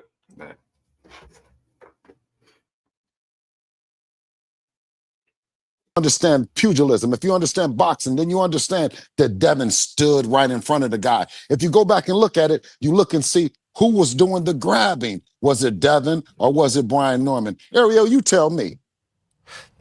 Listen, I thought it was a great performance when he knocked him down. I thought it was huge. It would have been great to get the stoppage, but I thought it was a systematic, dominant beatdown of a guy that everyone thought would knock him out, would knock out your son. Thank you, sir. Thank you, sir. Yes. Now, who was doing the grabbing? If you go back and look at the film, it was Brian Norman, the one that was doing the grabbing, and it was Devin that we kept yelling, "Chip away, champ, chip away." And every time Devin, he would get boom, boom, boom, boom, boom, boom. He was stealing. And you know, Brian Norman Jr. came out and Brian Norman Sr. came out and said that it was. You know, and you listen to what people say, what they don't say, and what they never will say. When they first came out, and what he said was it was a masterful performance. Devin did what we said we were going to do. We were going to handicap him, and then we were going to show him that it was levels above it. So when you talk about a champion, you talk about who Brian Norman is and being a young fighter and all that. Where was the urgency? Where was the urgency? We know we had administered the maximum punishment and put him down, and we had took away the fight in him, and his dad was asking for something that he couldn't do, but no different than him, no different than Lomachenko. In the 12th round, what's happening? What's going on? We've beaten the will out of him. When I said that Devin has fought, let me go back to the first champion of George Kambosos. He hurt him over in Australia. And went and did the job that nobody wanted to do, including Teofimo Lopez in the rematch. Then we stepped up to Regis Prograis, another fighter that they said was dangerous and who would want to fight him, right? Hurt him too. Then Brian Norman, beat Norm the Storm that they said that he was going to get caught in. And what happened? He hurt him too. Well, where did things go wrong with you and Eddie Hearn? At one time, you guys were like 2 peas in a pod. Where did things go wrong? There's nothing going wrong when you have the Hearn family, and then you have the no other than the great the Hearns and the the other British promoter, distinguished gentleman, the Warren family. Yeah. You have a little bit of the Hearns and the Haney family, right? And whatever that he's talking about, I'm sure that we can settle it with our fighters in the ring and make for a great event. But when he starts down talking, he starts saying all the wrong talking points to get the I should say, what we call those guys that don't understand boxing, that just believe in the bullshit. Knuckleheads. How about when he gets the knuckleheads involved and talk about it's a snooze fest and it's all these other things? Come on, man. Be honest to the people. What you witnessed was a masterclass performance. You saw a technician disarm a puncher, a very athletic and determined puncher, and we handicapped him. Do you have any idea how Turki Al-Sheikh felt about the fight? Because when Eddie was asked about it, he said no comment. Eddie was asked, what did Turki say about the fight? He said no comment. Why would you ask? I didn't ask him. Eddie. I haven't asked him. I saw interviews of him. I didn't ask him. Well, listen, everyone knows that Turki speaks for himself. We don't do any speaking. No one speaks for Turki. And when you do the little ad libs and all that shit, you know what I mean? You lead the people. You lead the people to believe. You lead the people to believe. What's happening? You lead the okay. You lead the people to believe something that's not true. I got a chance to talk to Turki at the end of the fight. Okay. You know what I mean? And he wanted to know along with Dr. Rakan. What are the plans next? There's nobody over Yeah. Oh, what happened? Oh. They're trying to cramp our style over there. What's going on? No. What they know that I get excited when I come on your show. You know what I mean? So they're gonna find a place for me right back here where I can give you all the energy that you need. I appreciate that. Yeah, we don't want to stifle you. So could you tell us? Could you answer that question for us? The question they asked you. What is the plan? What do you hope your son does next? Well, let me get somewhere where. Yeah. Do your thing. Hold on one second. Okay, we're looking for a good spot here. We don't want to stifle your energy. We don't want to suffocate. This dude we want to let Bill cook. Yes, thank you. Let Bill cook. I just need to use these or something. Yeah. Can I just use these here, sir? Nope, I'll use them right here. There we go. Yeah, you look fantastic. Nice lighting. I'm telling you. Why people study being mad, they don't even be that serious. There we go. Yeah, what you think about this? That's perfect. That's perfect. Great lighting. You look fantastic. And so tell me, what do you want your son to do next? Well, the one thing that you do as a champion, you give the other champions an opportunity to unify, right? And a perfect world, right? Will you do exactly what we would be wanting the champion in the division, to give us an opportunity to be ring champion, the baddest man in the division, so on and so forth. I just gotta ask, are you Haney? Yes. Oh, what's up, man? Hey, man. Your son all the time. Hey, thank you, man. Nice to meet you, man. Look at you, man of the Appreciate people. you. Man of the people, Bill Haney. Absolutely. Listen, and this is what it's like. This is what you tell all the fighters, the fathers and trainers, and don't listen to what they're saying. What you get is you get respect and you get admiration from the people for doing what's in your heart is to try to make the best fights that define your fighter's legacy, defines what kind of fighter he is. And you talk about Devin, you talk about all the smoke. What do you make of yesterday, the WBC announcing that Conor Benn is the #1 contender to Mario Barrios' title? Well, Conor, when? Since when have we been talking about contenders? We talking about Devin. How many champions has Devin fought? I know. Ariel, you've been, how many? A lot, huh? A lot, yes. 2, 3, 4, 5, 6, This 7, man, I the believe. ultimate promoter. Right? And we talk about 3. We He's an challenged 3 champions for them belts. So, with all due respect, I say Conor win. When is he going to do it? Because I've been hearing about him talking about he's going to do it. I've been hearing talking about he's been interim. I've been hearing him talked about this before. But it's Conor win to further notice. Okay. All respect to Nigel Benn and the Benn family, but it's still Conor win. Ryan Garcia coming off a loss, and it sounds like he's in line to fight Mario in February. How do you feel about that? Well, why would we be concerned about the losers bracket? If you give us a losers bracket, and then you say, we took an easy pickings. We want the guy that beat him. See what I'm saying? We beat you to the punch. We didn't, the question you was going to ask, well, what about this guy coming off a loss to fight this guy that come off a controversial? Hey, man, listen, give us the winner. First, you gave us the guy that had put the guy in the hospital and lost his memory. Then we said, instead of the guy that's the hook and all this other stuff, give us the winner. Rolly Romero. Okay. Real quick behind the hands, I see what you're saying. A lot of the fighter trainers are developing their approach all Bill. And you know why I agree with that, and I believe it to be true, because people are seeing the success they had, and you know how that go. All they could complain about it, but when they see that it's something that's working, and they go start stealing little, pages out of his book, and you get what I'm saying, trying to do the same shit. I mean, you got people already being called like the worse than Bill because you're trying to be like Bill. You get what I'm saying, and shit like that. So at least with him, and this is something people don't give him credit for, at least he being himself. Because I can't say that I look like somebody else and be like, yo, Bill trying to be like that. Nah, he figured it out. He told us along the way. He learned on the job, and I think he got to a point where he feel like he's figured it out. Him and his son, they work cohesively. You don't really see too much back and forth with them. They always smiling, rocking with each other. It's a good thing to see, man. It's not going to all be perfect, but I think if you just stop looking for a reason to dislike somebody. You can really focus on what they bring to the sport, man. It's good entertainment, bro. You might not like his son, but the more people say they don't like him, and the further he go, God, that says plenty about him. Says a lot about him.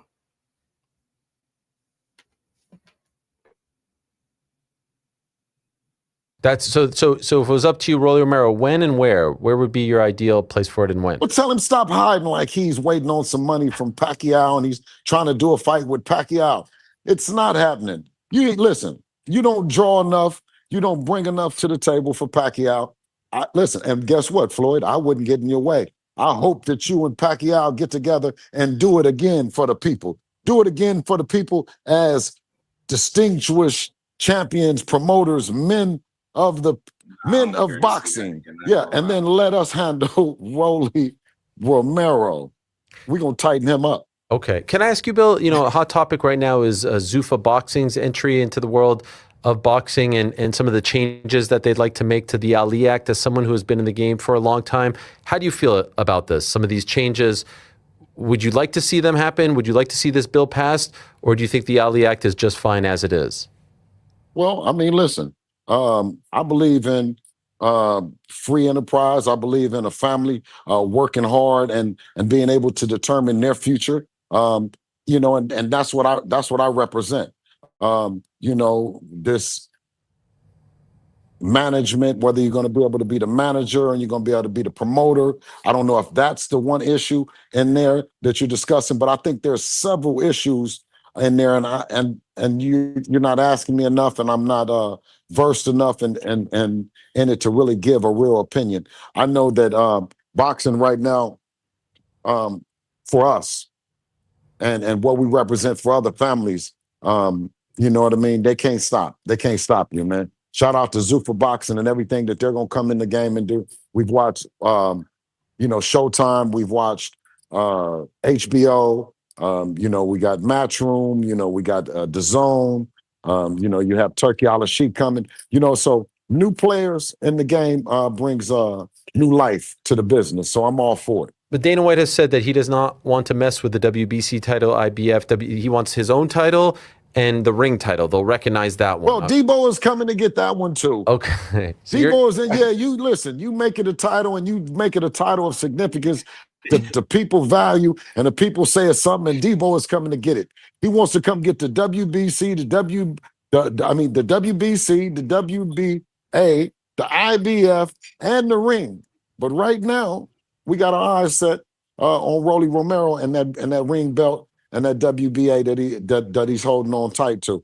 Part of the reason why I asked this is I'm sure you saw Terence Crawford had his WBC title taken away. Mauricio Suleiman saying he isn't complying with the fees. They dropped the rate down. He's not answering them. And this is part of the stuff that Dana White talks about. He's like, enough of this stuff. Like, there needs to be an evolution in the sport. How do you feel about that? How do you feel about the fees that are imposed on the champions that they have to pay to these sanctioning bodies when they become champions?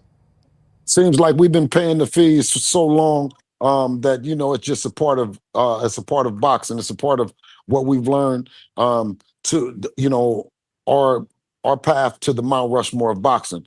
Now here you go and say, okay, well, you get these other titles, you get these other things, and we want them too. You know what I mean? Like, we don't say that, oh, the IBF doesn't mean anything. No, we know that the IBF, the WBC, the WBA, the WBO, they all hold weight. And guess where they hold the weight at?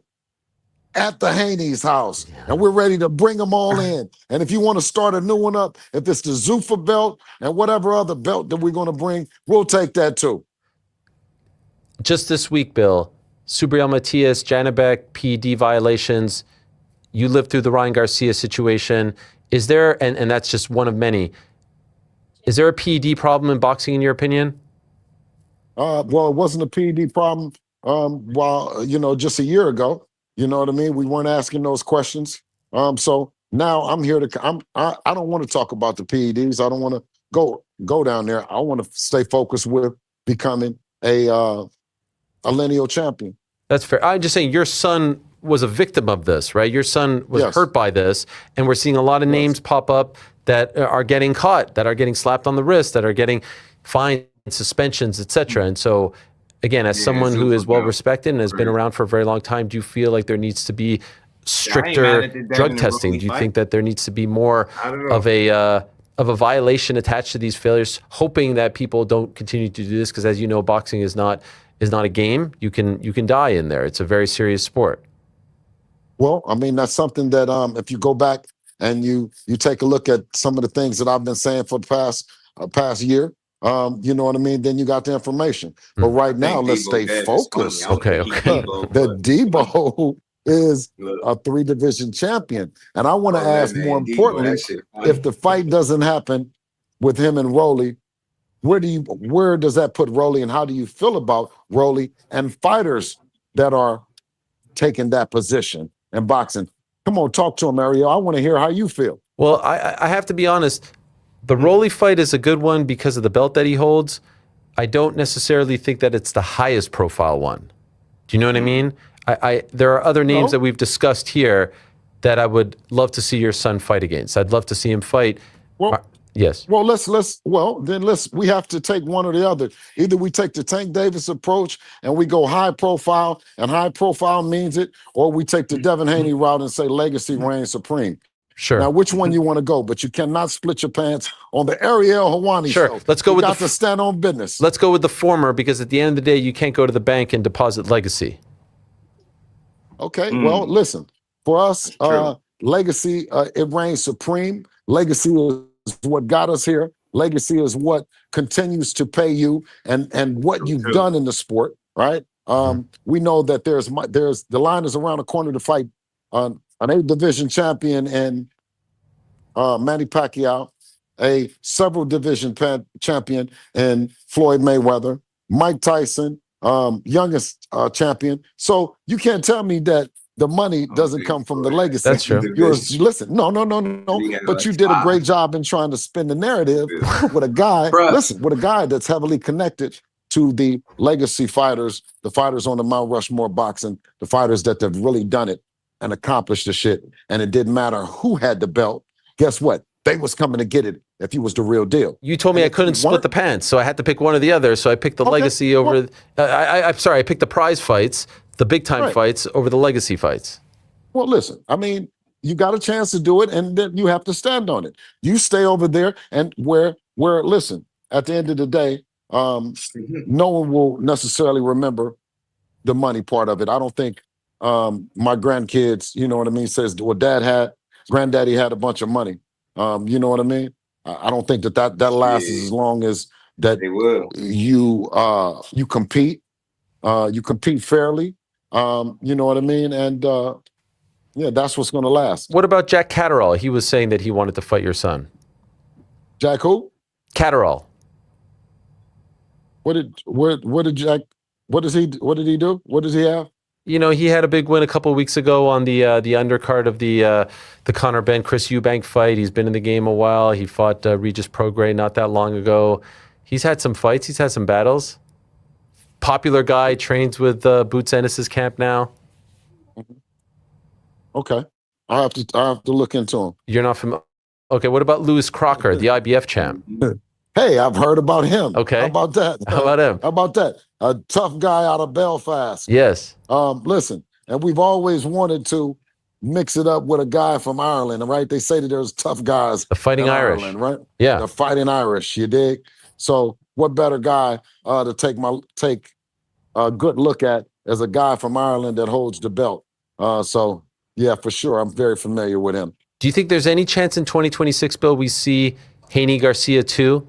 That's the biggest one of them all. You know what? It's the biggest one when we say it is, and then they come in and they say it's not. They do a whole lot of playing. Who says it's not? Who says it's not? Well, I mean, you'll hear some things from De La Hoya sometimes. You hear things from Garcia, and not given what the fight really brings, right? And I say, let's be honest. It's a big fight, but it's a fight that both fighters need to come in, be focused, right? Promote, right? And of course, drug test. You know what I mean? Of course. And then it's a big fight. But I mean, you know, when you have a guy that's flighty and flaky and has proven to the world that he didn't win fairly. He came back and he looked like shit the next fight after. You know what I mean? So he still has a lot to prove. I think that, our main focus, right, is right now is getting Rolly Romero in there. And that's, listen, and once again, I said is if they drop the hardware, if they drop the belts, we probably don't even pay attention to them. You know what I mean? It's the fact that Debo is more interested in the hardware that they carry than actually who they are.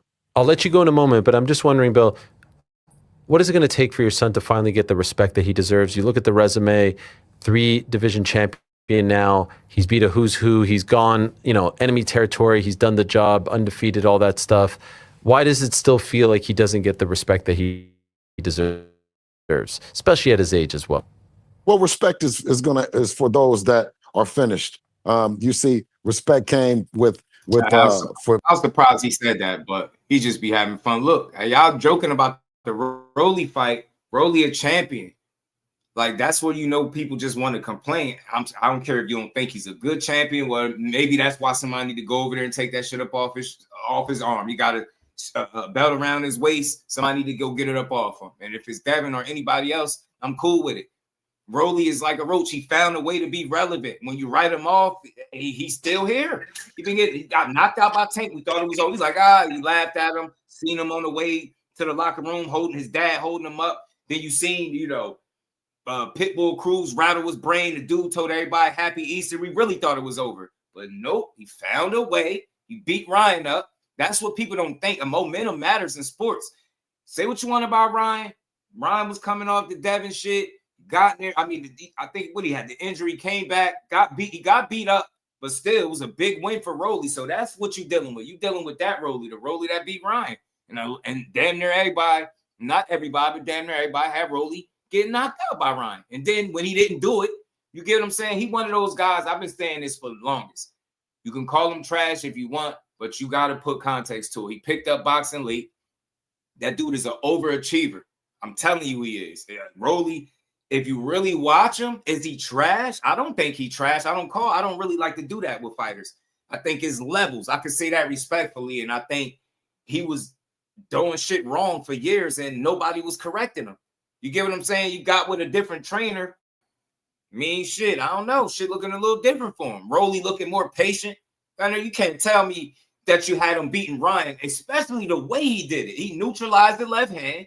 You get what I'm saying? None of them shits was landing. He got dropped with a double left hand and neutralized. I don't know. I respect that. So, again, man, you got to think of the fights that he lost and the one that we thought he was going to lose, and then he go out there and win. I don't know. It just is. Somebody got to fight him. And Devin Haney, if he's the man to step up, that's a unification for him. He playing it smart. You could be 2 divisions undisputed playing around with Devin Haney. I'm telling y'all, he beat Brian Norman. I see the play. Barrios or Ryan, fight the winner of that. You get what I'm saying? Lewis Crocker out there with a belt looking like food. No disrespect to him, but he can't beat none of the guys we talking about, I don't think. You get me? Devin Haney playing that shit smart. While y'all laughing, he's going to be laughing to the bank, cashing the checks, add more accolades. He's going to fuck around, be a unified champion because he beat up Rolly Romero. I'm telling you. And y'all never going to hear me really say shit like this, but Rolly, he'll be catching Rolly at a really good time to me. And I don't mean that in a bad way. I just really think he could surprise Rolly. If I see some shit we ain't expecting to see, I'm telling you, some just tell me. So, look, I hope they can get Rolly in the ring. Why not? Because he unpredictable, and you just never know what could happen, right? But I definitely got Devin boxing that dude if they fight. Dank, what it do, homie? Shakur was smashed. Devin Haney, shout out to H. Buster. That Rolly situation it's like one of those Facebook situationship statuses. It's complicated. So you can say he's found a way to be relevant, but it also just highlights the political side of boxing, where this guy is getting these certain opportunities that other people won't get. A lot of other guys, they'll take a loss. They don't even got to get knocked out. Yeah, they're not going to be fighting in a damn title fight. And we've seen this happen with Rolly twice. The man got knocked out by Tank. Got knocked out by Pitbull.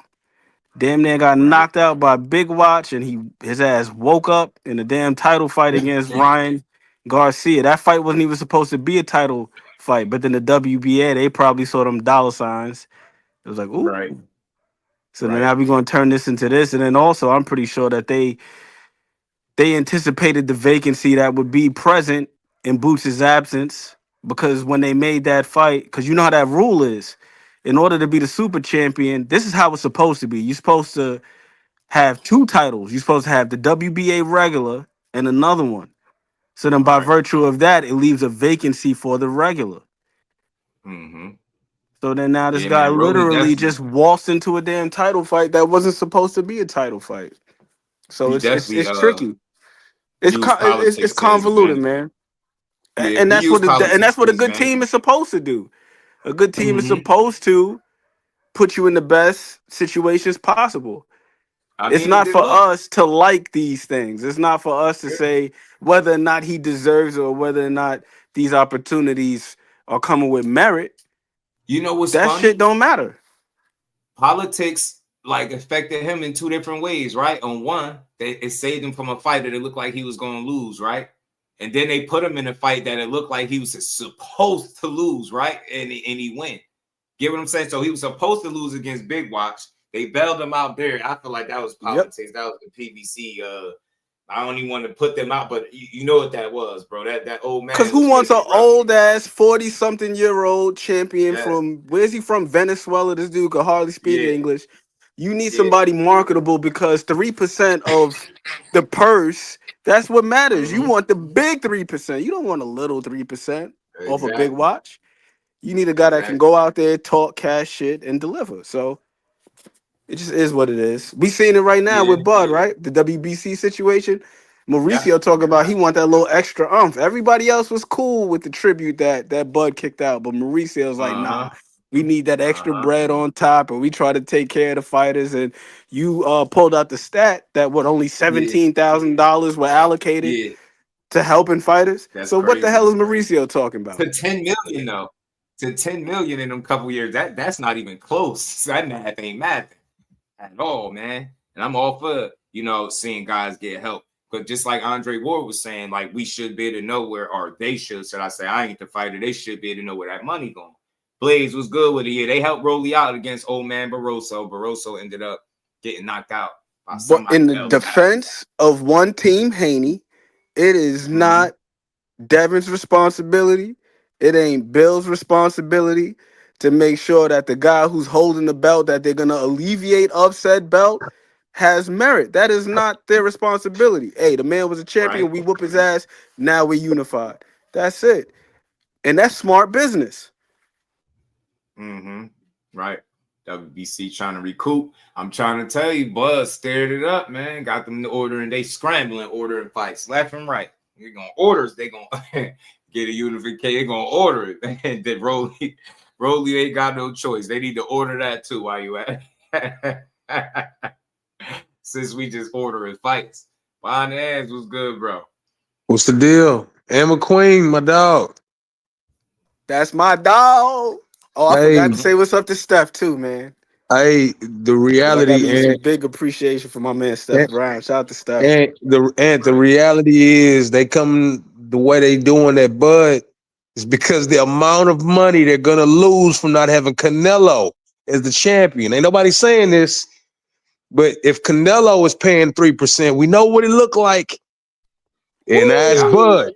That's the facts. So not that's only are they not getting that, they ain't getting it on the other end neither. Buzz screwed him twice. Exactly. Paid him the money and then didn't pay him. To that point, though, you heard what Mauricio said. You see what the game plan is. This is the reason why they went ahead and ordered this fight. Prior to the fight that took place in July, where Edgar Berlanga got decimated. I hope he's doing well. But Hamza Shiraz had hinted at the fact of potentially fighting Canelo Alvarez. Now they're looking to throw him in there for the WBC belt, right? Against Christian and Billy. And then he was saying that Canelo would basically be waiting in the wing. So he's gonna end up fighting the winner of them. And then they're gonna get the belt right back to Canelo, and that 3% is gonna be hitting again like crack in 88. And because you got Bill on the screen, I got to make this point to the answer that he gave of that question. See, Bill has been fortunate enough to be, and this is class in session. Bill has been fortunate enough to be in situations where the promoter pays the sanctioning fees. So ain't nobody saying that. His whole deal with Top Rank was that they pick it up. So yeah, Bill gave a politically correct answer. Oh yeah, well, you've always had to pay him, blase, blase. And that's the right answer. That's true. But the reality of it is there are fighters out there to where the promoter picks it up. Now back to the new GOAT. Bud don't have no promoter. It's coming out of Bud's pocket. So of course I'm not about to give you that extra oomph that Justice saying. I'm not giving you nothing more than what I'm giving you. You either take it or leave it. And see people overlooking his plight as a mercenary in boxing right now. He ain't signed over to nobody's promotional company. So he's actually a mercenary running through the game. He's messing up the system. I put a comment in here the other day. The system don't want Bud Crawford where he's at because of that. Yeah, I agree. I thought it was church Lester say Martinez amen versus Christian Billy for the vacant title. But it's No Shiraz. sir, Steph. No sir. They just announced that they looking to make Hamza Shiraz versus Christian and Billy. Okay. And then they looking to have Canelo still be in the mix. So you know what that means. They looking to put Canelo's him still in in the another mix? super fight. Yeah, Canelo for the WBC. Hey, to answer the question, yeah, Bud did pay the WBC sanctioning fees. You got to remember, he beat Earl to be undisputed, and he was the undisputed champion. They wasn't talking about he didn't give us enough back then because he basically took it off another equivalent of, and I'm going to just be raw and be real, another black dude that was a champion. In this circumstance, he took that weight off of, and this ain't no racial push or nothing, but the WBC has always backed Canelo. So when Bud Crawford walked into their wheelhouse and messed up the church's money, now Mauricio was mad at that. But yes, to answer the question, Bud definitely is paid the WBC. Yes, he has. And also additionally, Mo said he was undisputed at 140 as well. So that means that he had to have paid the WBC at 140 before. He was undisputed. Yes, correct. So yeah. And he wasn't talking about the man's money there's never then, been but then a he fight problem Canelo thus all of a far. sudden. He made $50 million and Yes. 225,000 of the 300,000 was going to the fund to help the fighters. And you try to make this dude appear to be selfish and only out for himself and have zero regard for his fellow fighters. And it's bullshit the way he was just trying to twist the whole thing.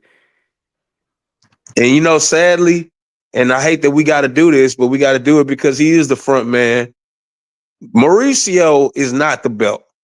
He runs the company of the name of the belt. He not the belt.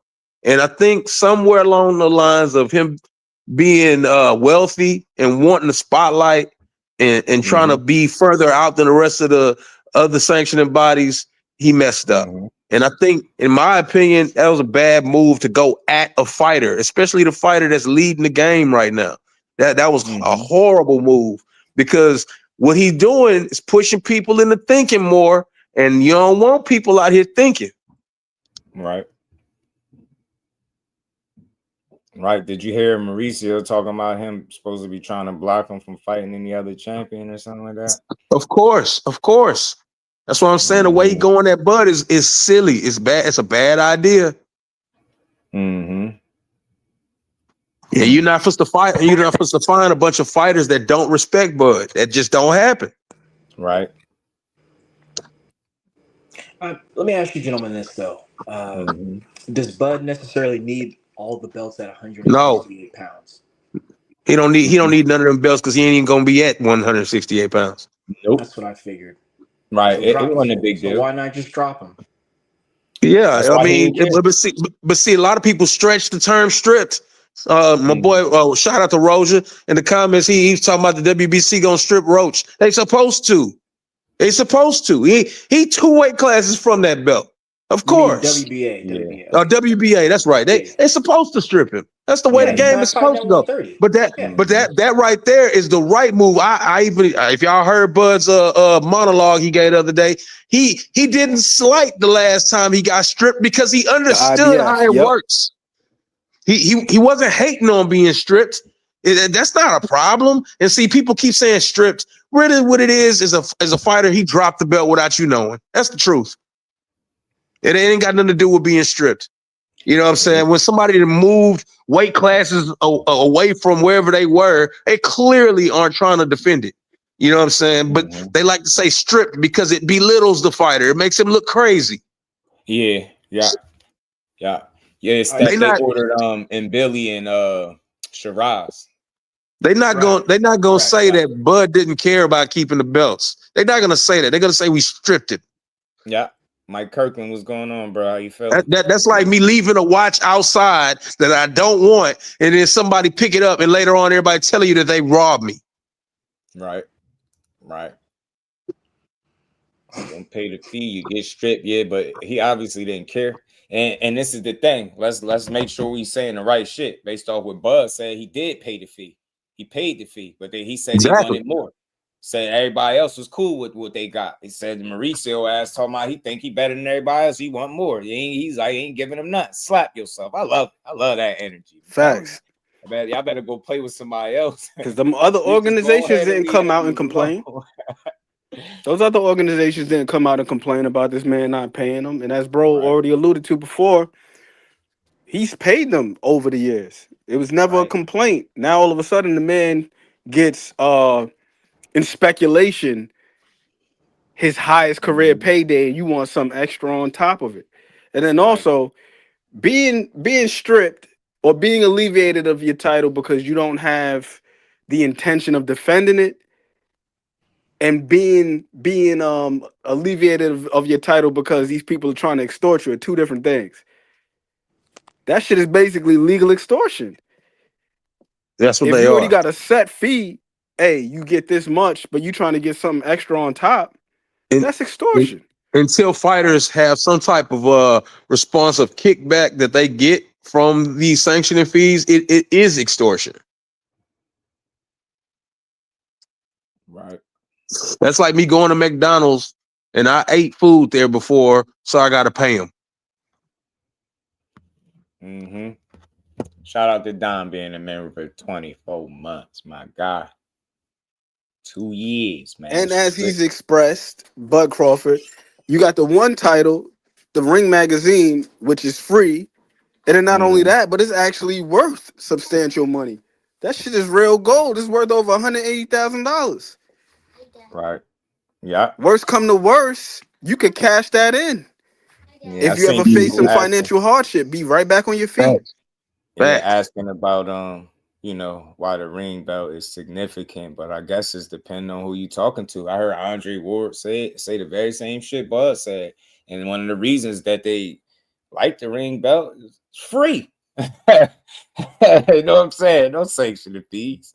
So man, there's not necessarily a cap on them fees. It's a percentage that changes. If you have one belt, that percentage could be 8%. But if you have all 4 belts, it's going to be 12 to 13%. Period.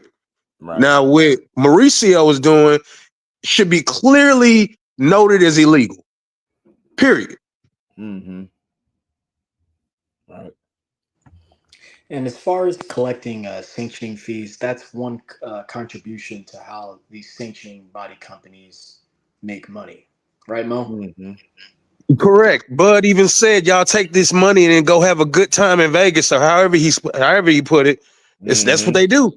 Luxury hotels, all types luxury meals, hotels, all off the fighter. All types of shit. Trips off the dime of and it's I gotta go find it. This conversation ain't going nowhere no time soon with everybody talking about it, but I gotta go find where Andre Ward was talking about it, because he was saying some real shit too. Like, bro, allow us the opportunity to opt into it.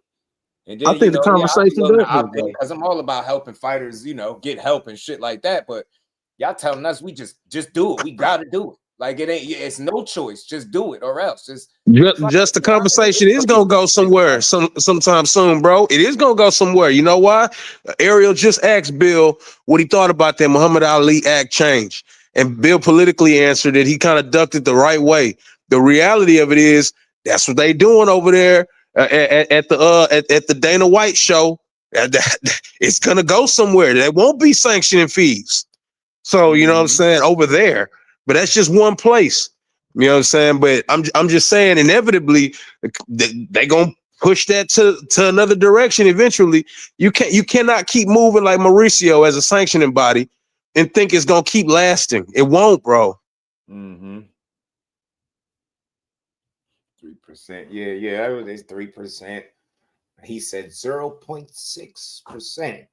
Yeah, 3%, man. 300K.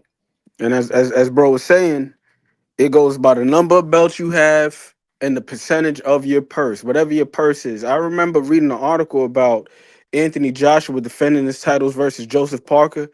That man paid over $2 million in sanctioning fees, and nobody could tell that man where the hell that money went.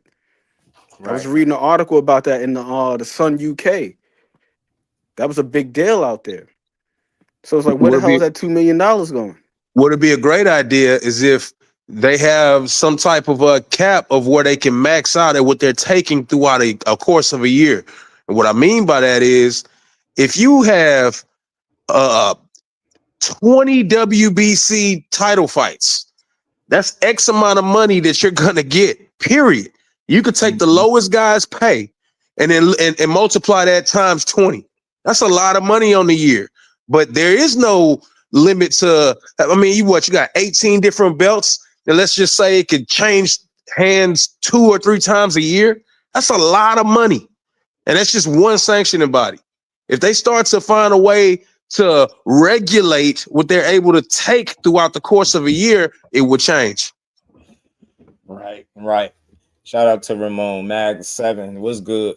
The thing is, man, it's different situation, man. That Tank, I seen somebody else making this comparison. How he got brought up in a situation like that, that's Crawford is dealing with is different. It's just be forcing it. Tank saying F the belts. The difference is when you're saying that and the people holding the belts are your contemporaries that people want to see you fight, it doesn't look like you saying F the belts because of sanctioning fees. It doesn't look that way. It look like you just don't want to fight people that you should fight. That's the difference. And the key word, I said it looks that way. I mean, it is what it is, right? If you never fight these people, but Crawford fought people he was supposed to fight, held the belts, and then he kind of flipped them the bird at the end for trying to get that extra umph up off him. Just a totally different. I swear this the whole entire time, and I respect everybody and how y'all see it, but I never once thought of Tank when I was thinking of this situation. But his fans force him to be a part of conversations that he don't even fit. It's not the same shit. Terence Crawford ain't known for not fighting nobody. Like again, that's what they say about him, right? He don't want to fight none of the contemporaries. So when you're saying F the belts and the people that's holding the belts are the guys that people want to see you fight, they're not looking at it like, man, he don't want to pay sanctioning fees. They looking at it like, yo, you don't want to fight these guys. Terence Crawford didn't do nothing like that. So, but respect the Tank. I mean, he made a stand a long time ago, but I just think their positionings and their whys was totally different. Hey, Jess, you so on to it. I don't even think you get how accurate that statement is. I just said it in the chat. The WBA Super is designed to be unified. Otherwise, there would be no other supers and regulars with the WBA. Lennox Lewis created that opportunity as a WBA champion. And in order to give him an opportunity to unify the belts, he became the Super WBA champion. And what belt did Tank have, Just? That's what I'm saying. The WBA, right? The Yes, whole time. the Super. The whole the concept of the belt is to be unified. The whole concept. Y'all like, see, he said belts don't matter. He ain't paying no fees, but he holding on to a belt that he ain't vacated yet. And then every time somebody have a conversation saying they should strip him, people go to bat for arguing about the same belt that they'll tell you the fighter say he don't care about. Something ain't making sense. I'll take you one further. Every time they say he should strip, they should strip him. Let it go. And I ain't even mad at him, but they be my issue is this. I seen somebody taking shots at Terence Crawford in effort to build Tank up. And that shit is weird. Their situations are not the same, not even remotely close. But people be trying to force it. Like, yeah, see, Tank that. Stop, man. The sport don't revolve around his little ass. It don't. Nah, he don't. He keep telling y'all it don't matter, but wasn't he the same one? He told you belts don't matter, but push strap season. Am I lying? What is strap season? Come on, man. If belts truly don't matter, then you wouldn't have one. You wouldn't be a champion. You would let they funky ass belt go because you ain't paying sanctioning fees. Am I right?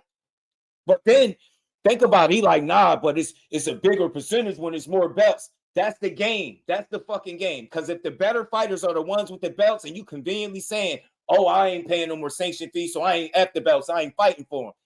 I'm going to have to call BS. I see it for what it is, bro. You get what I'm saying? So I ain't mad at them, but they forcing that, man. They Terence Crawford, the way he moved and what he did is totally different from what Tank got going on. And that's all. And respect to Tank. You know what I mean? He doing what he doing, but if you really didn't care, you would let the belt go. And that's not even a conversation I like to have because people too sensitive that make it seem, oh, you hating on them. Nah, but make what your statements, the statements you're making, make it make sense all the way. You see what I'm saying? When it comes to unifications and fighting contemporaries, belts don't matter and it's about the money. But why hold on to any belt at all if that's the case? Because you already proven that you don't need the belt. You don't need these people. Your fans said it for years. You don't got no 50-50 fights. You don't need nobody. Boxing needs you. You don't need nothing from nobody. It's the weirdest shit I've ever seen. He's not above the sport at all, man, at all. But if he really don't care, vacate that belt. Vacate the belt and let somebody that's willing to fight for it and pay the sanctioning fee, fight for it and pay for the sanctioning fee. That's all. But people complain about that. So they want it both ways. They want to justify why you're not fighting the contemporaries for the belts, and then they're going to explain the reason why he actually has one while complaining about paying for it. Shit don't make sense to me. Something ain't making sense. And shout out to the family, the Rise podcast. You ever hear that when they first come on and they say, how many time world champion? If belts don't matter, why is he being recognized as a champion? You get what I'm saying? Why is that even something you want to recognize him as? Because that shit matters, bro. It matters. Being in a sport full of dudes fighting and competing for titles, that shit matters. So all I'm saying is the only thing I don't like is it seemed very selective when it comes to him. You can't don't tell me about money that we all know you could afford to pay because all your fans say you make all of this money. Somebody I just heard today it take Devin and Shakur 6 fights to make what Tank made. So this is Mr. Cash. You just gotta make it make sense, bro. Gotta make it make sense, bro. Gotta make this shit make sense. Yeah, he paying the sanctioning fees. That's what I'm saying to a degree. So belts got to matter to some degree, or you wouldn't have one. Is what I'm saying. You wouldn't be a champion. Why is it in Tank's defense, fam? I gotta say this. Just I watched Tank tell the WBA he didn't want to be the super champion. Me too. Yeah, they forced that shit on him, but you know why? They forced it on that man. They want some of that purse. Because he knew as long as who was it? Devin at the time, he was the regular champion, right? Mm-hmm. All right, and that's a different kind of belt in the terms of what the super WBA means. So I get what Tank was coming from. I don't want that, and then they gave it to him. And to me, it's like if you're complaining about fees, period. Like I said, it's very convenient and selective for you to be complaining about fees for belts that you don't even fucking got. Though the dispute is never going to be about the with all the belts. I get what you asking, but it's never going to be that because when did he ever hold all the belts for his dispute to be valid? And I'm telling y'all know I rock with Tank. I ain't got nothing bad to say, but that certain arguments people be forcing him to try to make him just hold him in a positive light. And it's not a bad thing, but you able to call out the hypocrisy with the bullshit. Either they matter or they don't. And you can't conveniently say, oh man, the reason I ain't fighting for no more belts besides this WBA is because I ain't paying no more extra sanctioning fees. But then it just so happens that some of these guys that's holding the other belts are some of the best fighters in the world. And people that the fans want to see you fight. Do you see the difference? When has Terence Crawford ever said that? They situation's not the same. I don't like super duper fans of Tank. I really don't. Y'all weird, man. Shout out to you, bro. Y'all looking at y'all calling Bud Crawford a hero like he did something. No, Tank Tank saying he ain't fighting for the belts. That's something. No, the fuck it's not. No, it's not. Saying Because you're not doing simultaneously saying that I while ain't gonna doing fight it the is best wild people. to me. It's wild. You saying at Is he a the hero? same He ain't gotta time be a hero. at the same time, if you don't want to fight for the belts, you saying I don't want to fight the best guys. That's all I'm saying behind the hands. I'm not knocking nobody. I'm But already that's what knowing. I'm saying. I already know where you're going with it, bro. I get what you're saying. Crawford wasn't doing Or that. could it be a matter of retention? Hold on to that money. I don't want to pay them fees. It could Well, be, but I just say, I mean, man, but that's like saying having a WBA regular doesn't cost anything, and it does. And man, with all the money that they say this man make, all the money they really It should be believe. peanuts. It should be nothing. The super duper fans, they believe that he was about to make 150 million to fight Jake Paul. Why the fuck are we complaining about fees for another rich ass dude? I wish I would get up here complaining about fees. That's how the rich stay rich. And not the way his fans argue with me about money and how much money he make and how much money he got and how he made more money in one fight than everybody made in their entire career. Y'all be pushing straight lies, bullshit. Nah, then The WBC doesn't have the most expensive fees, bro. Stand on that shit. Stand on it. Why are we complaining about money for the richest fighter in the world? For a guy that got a deal bigger than Floyd Mayweather's? I wish I would get up here complaining. I wish I would get up here making any argument for his rich ass. Like I feel sorry for him because he decided to fight for a title. Man, hell no. Hell no. Y'all crazy, man. I wish I would. Can't have it both ways. He got all his damn money, but y'all worried about him paying 3% to the sanctioning bodies for belts that he's never going to fight for? Make it make sense. That's how bad it is. When they trying to be a fan of this dude, they make arguments for shit that ain't even relevant. It don't make no sense to even talk about it because remember, it ain't strap. He ain't been pushing strap season for years. He ain't been pushing that whole time, holding the belt, telling you how belts don't matter. And y'all ate it up. That's not no knock on him, but people sell you bullshit all the time. And if y'all silly enough to buy it, then I'll sell you the shit too.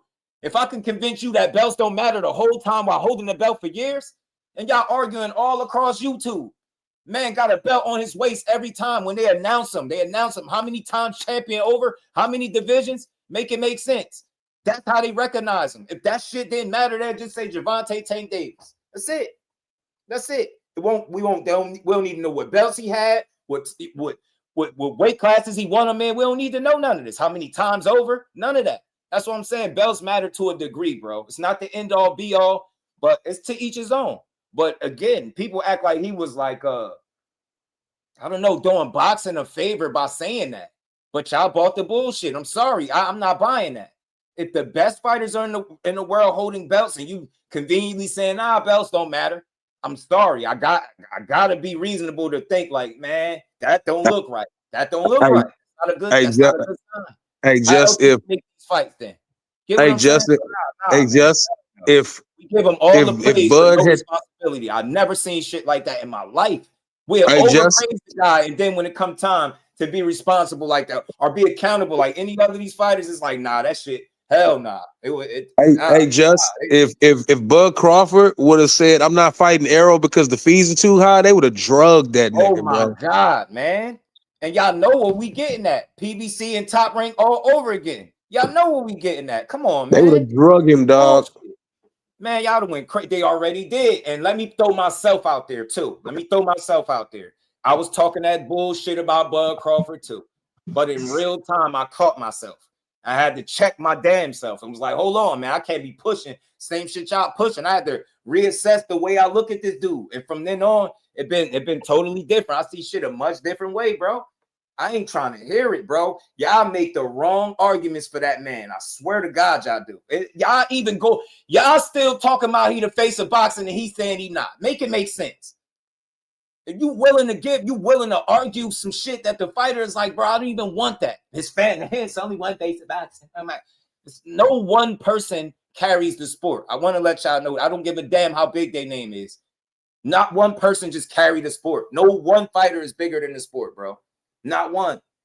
Everybody got plans. I'm cool with that man saying I wanted to make money and doing exactly that. We need to highlight that and talk about that. But when you start trying to justify not fighting contemporaries, that's frustrating. Meanwhile, shitting on guys who can't get the opportunities because dudes is finding every reason and excuse not to fight them. Can't make the man. Hell no. Hell no. I've been told for years you can make any fight you want. You could do X, Y, and Z. You the super duper triple OG A side. And then when it came time for the fights to be made, they removed the responsibility from this man and said, yo, it's the B side and it's everybody else's responsibility to make fights with him after his team peddled for years across this space that you don't send him shit. You don't do shit unless he want to do it. He the man. He the A. Yeah. I really don't. I question. I do. Y'all are fans of the man, not the boxer. Y'all don't like boxers. Y'all don't like boxing. Y'all fans of that man. The tattoos and the braids and shit. Y'all not paying attention to nothing, bro. All that call Al shit. I guarantee you, in 31 fights, not one of them motherfuckers got on the phone with no Al Haney.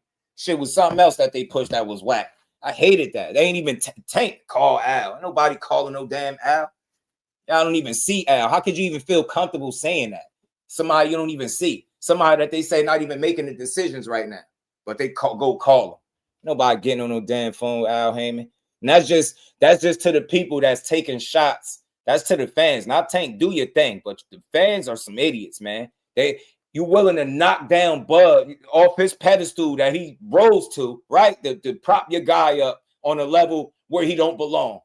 Comparing them two is not, it don't even make sense. I'm not talking about skill and none of that. The way they moved in their careers is like night and day. And it's okay, because at the end of the day, I believe Tank got what he wanted, and that's all that mattered. And I feel like Bud got what he wanted. But when y'all try to force these conversations, I'm seeing people take unnecessary shots at Bud. So you telling me you don't respect the man standing on business and telling them, man, basically middle finger to you, I'm not giving you shit. Slap yourself. So you telling me you can't respect him doing that after them trying to basically squeeze them for some extra cash, according to what he's saying. But nah, that's not that. You can't even respect that. You got to find a way to be a super duper maniac and put Tank in it. See, Tank told y'all years ago that the belts ain't matter, and y'all said this. Shut up. Them situations not the same. He's telling you the belt don't matter if I got to be paying you extra money for it. Take that shit. F it. I'm already champion. I remember Errol speaking against the same statement, and we ain't seen him since. That's all I'm saying. Hey, bro. Talk about it. And remember, I said I'm just saying, Earl behind the hands. He tried to get what ranked in one of the what was it? One of the sanctioning bodies, and they said no, they rejected it. Yes, they rejected it. Come on, man. There's no coincidences in that. Come on, man. You feel this dude is profitable as hell, and you gonna reject it. Right. That's called blacklisting. Shit, man. Shout out to everybody that really know what they watching, man. You just don't. Everybody got something they selling you in sports, bro. It's just up to you if you want to buy that shit and run with it. I'm not a fool, man. You can't just tell me anything. Like, come on. That shit just, you say one thing and then do another. Your actions actually got to line up with the shit you saying, or vice versa, or I'm going to see some inconsistency and I'm going to have to say something. So, again, man, taking shots at Crawford, and I'm telling you, I don't use people's names because I don't want to make it personal, but some of the comments I see is like, you really woke up today and you say, you know what, I'm going to talk boxing, but I'm going to be mad at Crawford while I do it. And he did something, because if you really, and this is how I know people are fake, bro. If you really a fan of what Tank was talking, how the fuck you ain't in support of what Bud doing? How? Because he's showing you what the fighter was talking about. He doing it. He had an opportunity to be in a situation and show you the hell with them. You get what I'm saying? How you not in support? If you like what Tank was saying, why you don't back what Terence Crawford just did? He ain't got to be a hero, but he at the top of his game, and they mad, and there's nothing they can do to change the fact that he beat Canelo.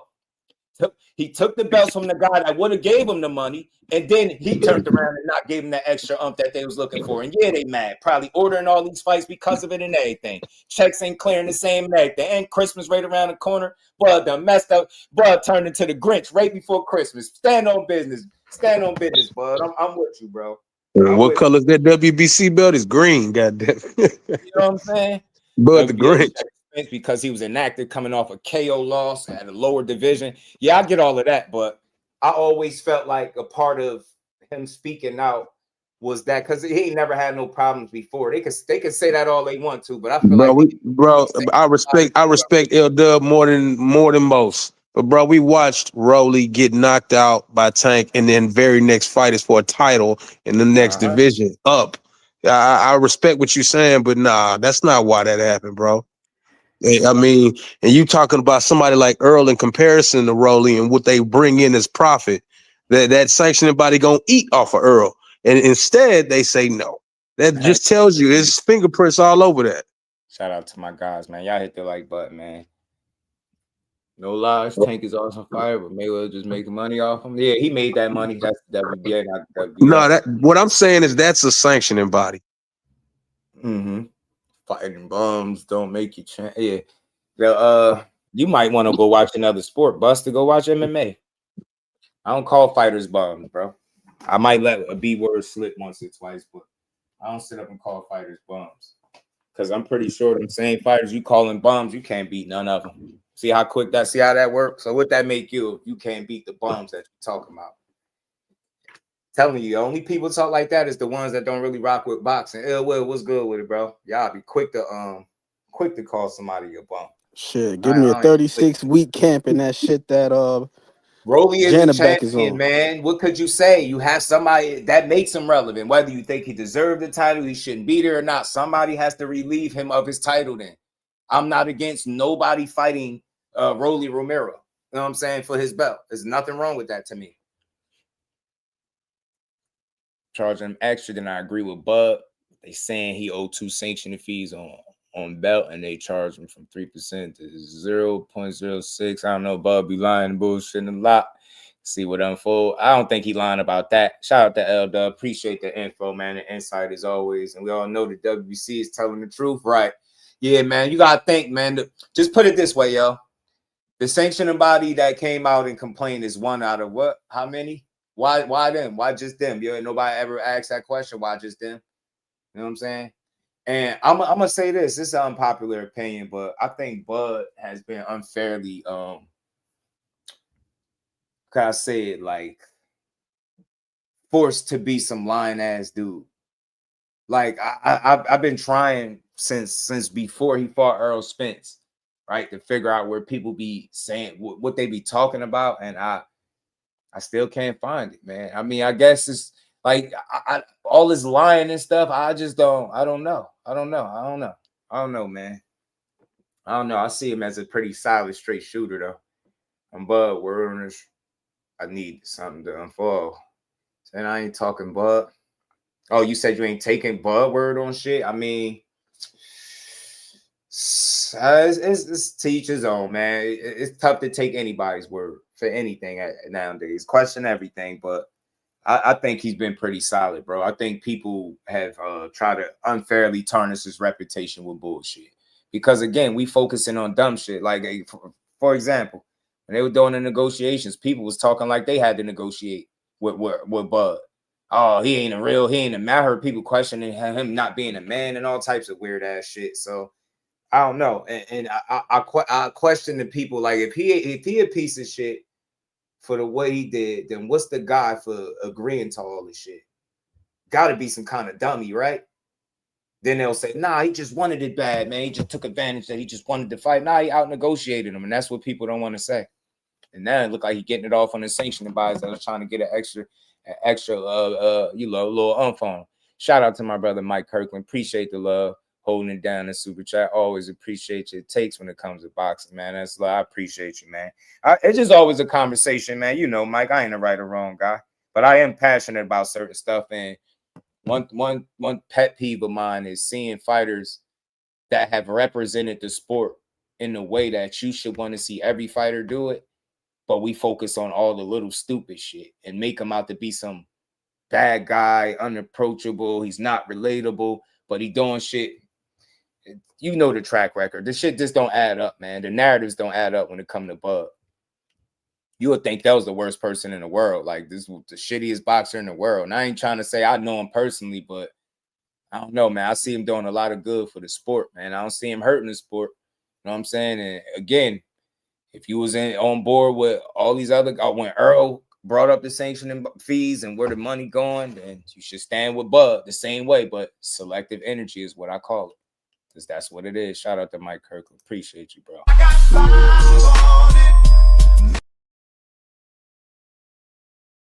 I appreciate that, man. I got to, man. That's the only way I know how, but and I know how to be as passionate as possible without no slander of the fighters, bro. Some of these dudes be having some flawed logic, man.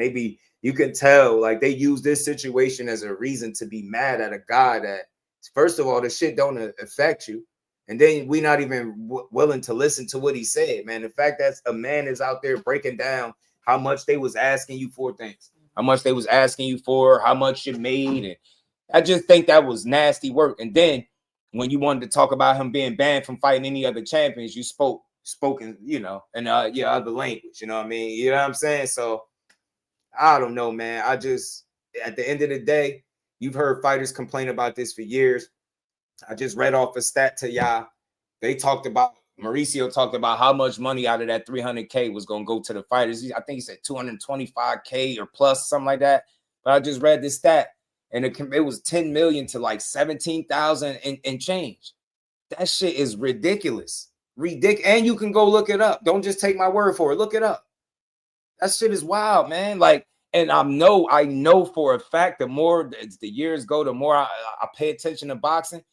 They rely on the ignorance of boxing fans to peddle their bullshit. I promise you they do. I promise you they do. They just know that we're not about to do no homework, no research. We just gonna hear something, take it at face value, and just run with it. And that's, I'm telling you, in boxing, do your own research and you'll find out how much these people be selling us bullshit, bro. I'm telling you, man, it's crazy. It's nasty work, man. Nasty work, man. Most fighters do. Cinco de Mayo, man. Cinco de Mayo need to be reserved for them two on the screen, man. You hear me? Shout out to boxing, man. We getting a lot of good boxing this year, man. I just want to see the fights keep being made. Fights like this will make 2026 start off with a banger, man. You got Corintio in January. You know, I mean, I had my reservations about that fight getting over the hump. I was glad that I was, hearing behind the scenes, and then I got definite confirmation from my guy that the fight was signed. So we knew that was coming. So that's a good thing. And it's a lot of guys being called out. You get what I'm saying? Lamont Roach talking about fighting guys at 40, 35. It's a lot of good shit happening. You know what I'm saying? It's a lot of good fights about to happen, I believe. David Benavidez still should be a warrant out for his arrest. I swear it should. He need to be locked up. I'm telling you, because that was an attempted murder Anthony Yard. I'm telling you, that was an attempted murder. Our boys up tonight, Cowboy Nation. Shout out to Tim. Tim Lay, my dog. Shakur is the one. I believe he's gonna be one of the ones when it's all said and done. But I like that conversation about him and Devin fighting again. Hopefully sometime in the future. But in the Just, meantime, you seen that clip with Shock talking about the WBC? It seemed like they doing some damn. They calling in the reinforcements. Nah, I didn't catch it. They got Shock on talking about he know where the money goes. It's going to the former fighters and all this other stuff. Nah, I didn't catch it. I'm gonna send this to you right now. Mm-hmm. Go Eagles, man. So yeah, man. So it's a lot of good fights, man. If guys can handle business, man, the winner is Shakur and Tio gonna go on to do something, I think, great. Or can go on to do something great. You know what I mean? I'm hoping that Shakur, nothing against Tio, I like him too, but want to see my guy shine. Yeah, I know, big jersey. You know what I'm saying? But that's the kind of fights that move people careers forward. You know what I mean? Devin Haney proving people wrong, move his career forward, live to fight another day. And I just seen dude back in the gym. That's the shit that I be talking about with that dude. And I don't give a fuck about no tweet. I don't care about what fighter he argued with, what shit he talked to nobody. That's the stuff that I be focusing on. He won, and no lax. Don't get comfortable. Don't let yourself balloon and wait. Get your ass right back in the gym because it ain't over yet. That's what I love. Like, it's like, you get me. It's a lot about him that you could really appreciate and respect as a man. Like, that dude, he get to it, bro. And he looked like he'll fight these guys, man. Somebody got to come out and prove that he won't fight these guys. You know what I'm saying? Only one I think it was some fugazi with, and I know it's going to seem like I'm just being favorites, but I just didn't like that whole 25% thing. I hated that. And I'll say this to be real to both guys involved. I don't think that they anticipated being there together, and I felt like one guy's career was done at that weight class. You know what I'm saying? And hopefully, if it gets presented, it's under different circumstances where both guys are good, they're comfortable, and they could just go make a fight. You know what I'm saying? Because I do believe if Devin had more time there, meaning like if he wasn't already outgrown in division, I do believe he would have stuck around. You know what I'm saying? You just think about his track record from when he was young. He started out in Mexico, even sparring with Tank as a youngin. The vibe was sparring with Core. The dude has always gotten there with the best, right? I don't think you practice with the best just to be scared to actually fight the best. That's just how I think. So I don't think the guy is scared to fight anybody. You know what I'm saying? I just think it was his time expired at 35 for real. You know what I'm saying? And for what it is, you just got to offer something. You got to kind of flex. You know what I'm saying? Hey, I'm the undisputed champion. Hey, I offered you something. You ain't take it. I get it. You know what I'm saying? But hopefully that situation could, I don't know, present itself later on down the line. If both guys continue to win how I anticipate they can. You know what I mean? Because Teal going to be a real challenge, man. And I talk my shit, and I'm confident in what Core can do. But I also know what Teal can do. And I got this sneaky feeling that he going to be as prepared as he can be for this fight. I really don't think he about to play. I think he going to be locked in. I think it's going to take one of the best versions of Shakur to beat him. I do, because of what he capable of doing on the night when he know he got a challenge in front of him. Because, I mean, a couple times that you could have thought he would have had trouble, look how he treated those fights. So I got to kind of still think that he still has that quality. That's just who he is until he showed me that that's something he's not capable of doing no more. But I think he's going to run into the right one with Core in January. So we're going to see. Say you thought he was waiting out Boots. It's crazy, bro. Your man talk about he want to fight Shakur now, Just. You seen it? Yeah. Pitbull? Oh, Pitbull. Yeah, he said he want the winner, him and Tio. Yeah. Get the hell out of here. A couple of, what was that, last year? He was talking about he don't want to chase him around. That ain't a good fight. It'd be like It's a this, dog that, and the chasing a third. cat. You can make more money fighting other people. 2 cents, he said, we send Shaka free coupon subsidy to put out that statement. Y'all stupid, man. I like Shaka, man. Hopefully I can get Shaka on one day. Shakur, bad man. He's another fight. Yeah, man. He gonna have to step on business on Tio, step on Tio ass. I hope he do, Joe. I hope he do sweep him. You know what I'm saying? I do. Cause I just know how fights go when you be too like set and sold that it's gonna be like this. So I'm just leaving room for it to be something different. Cause I know Tio ass, bro. Just when you think you got his weird ass figured out, he get the ring out of fight of his life. He getting there with Bill Carley, getting there, start looking like Gordo. You like, damn, God damn it. We'll see, man. We'll see, man. Overall, man, it's a lot going on, and I'm enjoying it. That's all I'm saying. I'm sitting back enjoying this shit. I ain't mad at nothing that's going on in boxing. You know what I mean? Shout out to Dev. He right back in the gym. He got big fights probably lined up for him. And like I said, I seen people overanalyzing if he really got the money they saying he got. Like, who cares? Like, y'all almost want him to not get the money. I want him to get the money. Whatever they 36 million, I hope he get every penny and then some. Who gives a damn? As long as I get to see good fights while he make his money, I'm cool. You know what I'm saying? I'm cool. I'm all the way cool, man. So we'll see, man. We will see. Shakur, fighter that show what he has.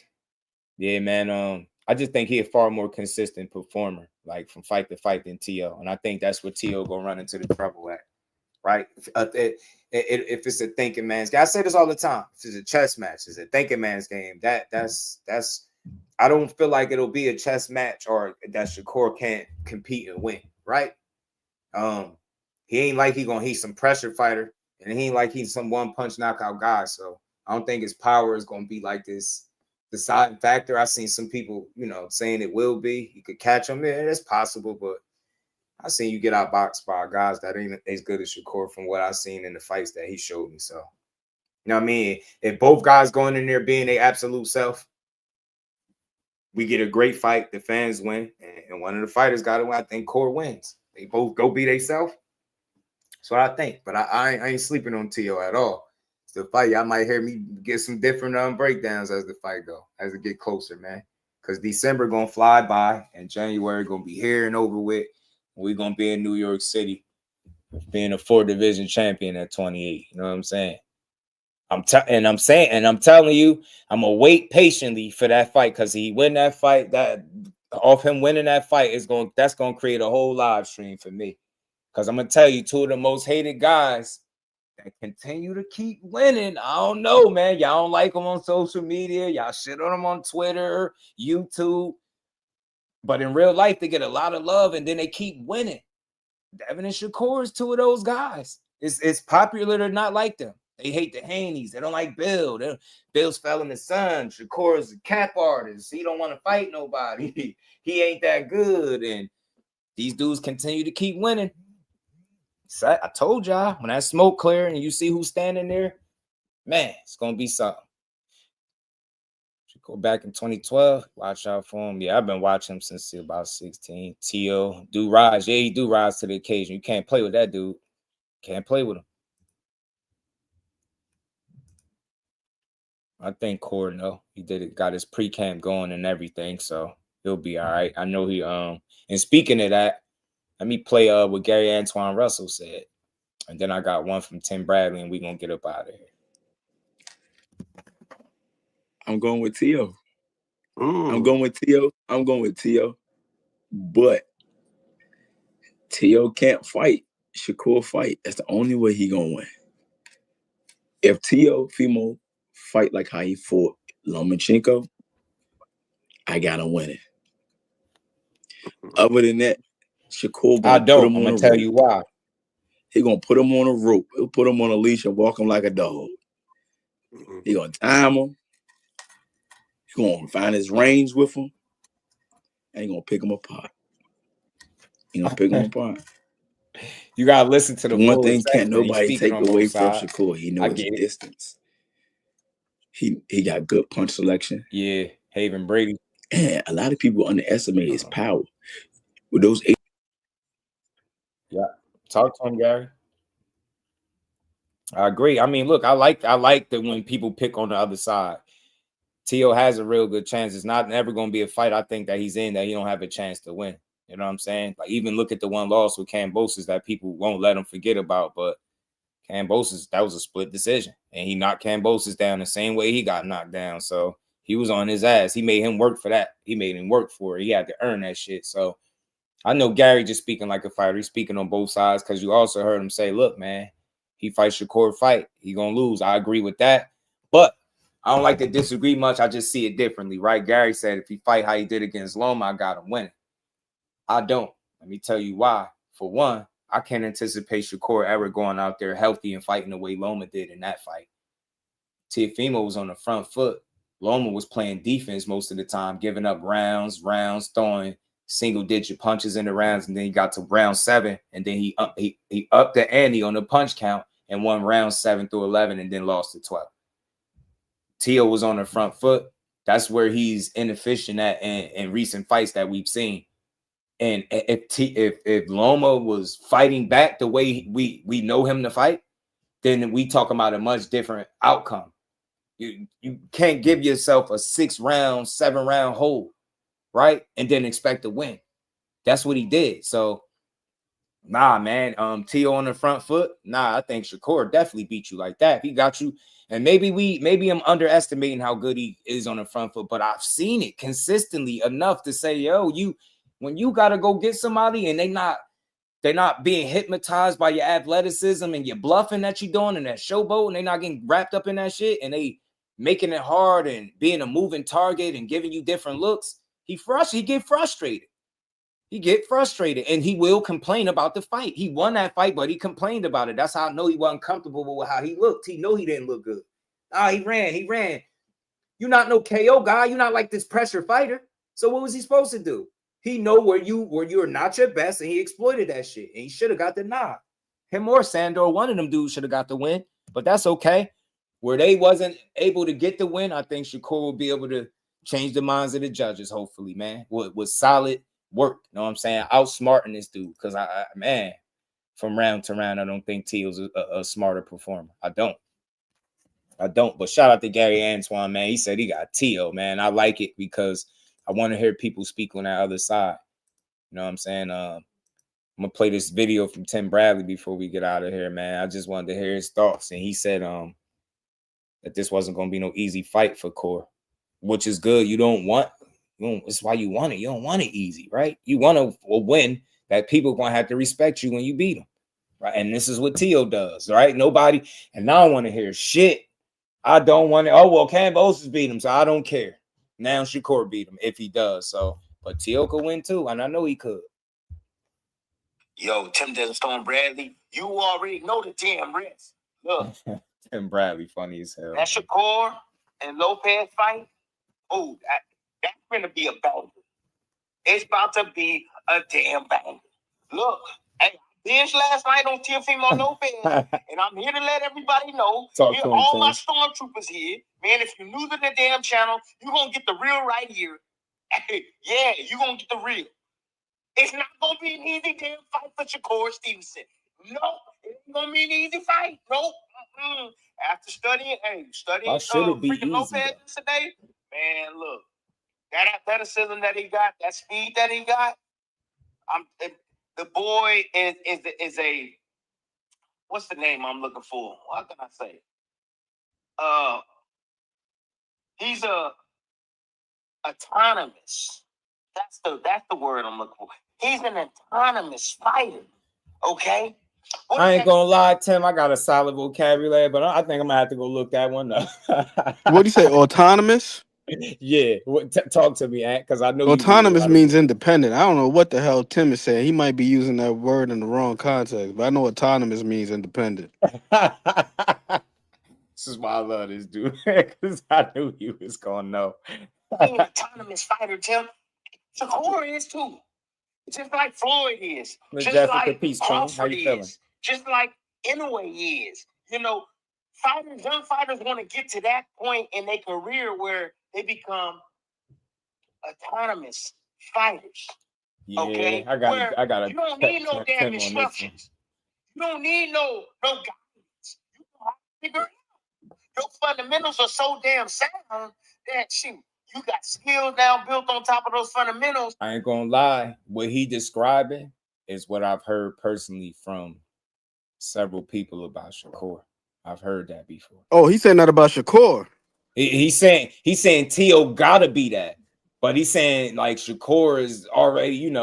I guess he's saying. Yeah, I don't think that Tio is that. Yeah, he's saying Tio gotta be that. Let me run it back just a bit, y'all. Just like Inoue is, young fighters want to get to that point in their career where they become autonomous fighters. Okay, where you don't need no damn instructions, you don't need no guidance. You know how to figure it out. Your fundamentals are so damn sound that shoot. You got skills now built on top of those fundamentals. Man, he knocked Tio out, bro. I'm knocking somebody out in New York too. No, it's second nature for you. You know what I'm saying? You just see knocked Tio out. I'm knocking somebody out too. And styles and so on and so forth. That it's second nature. It's nothing for you. These guys can operate without any damn instructions, without being told what to do. I've heard That's that. how great these dudes Put are. it this way, like shout out to Behind the Hands. He been having firsthand experience and been able to watch Shakur in the gym, and he's seen him. Like I had asked people before, like what's something that when two guys spar, who's in the gym? And it's usually the two guys that's about to spar and coaches and trainers, right? This guy's in there sparring people with no coach is wild. Like, why this dude got his coach and everything. He in there spar by himself. That's the shit Tim Bradley is talking about. I don't know if he used the right word, but yeah, those are nice. Bye-bye. That baby dude just busting. I don't care. We don't care nothing about what you talking about. Dad, look at my shoes. Oh, man. Crazy. GQ was good with it. You get in your groove, is easy to do without thinking. Yeah, or like he's saying, like you, for instance, man, people seen the situation in the corner with Shakur and his granddad. I think that was the Artem fight that they was going back and forth, and they interpreted. If you from the outside looking in, it looks like arguing, but if you in the know, then you know that's not what's going on.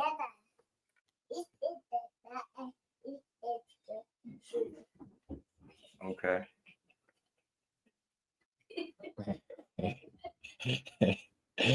Babies is crazy, bro. I don't know what he just said though. It's something else about his shoes.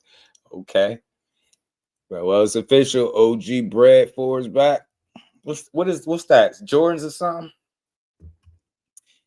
But let's keep going, y'all. Let's keep going, man. Let's keep going. Let me try to play this. Or I should say good they are. They still got to prove they're great, right?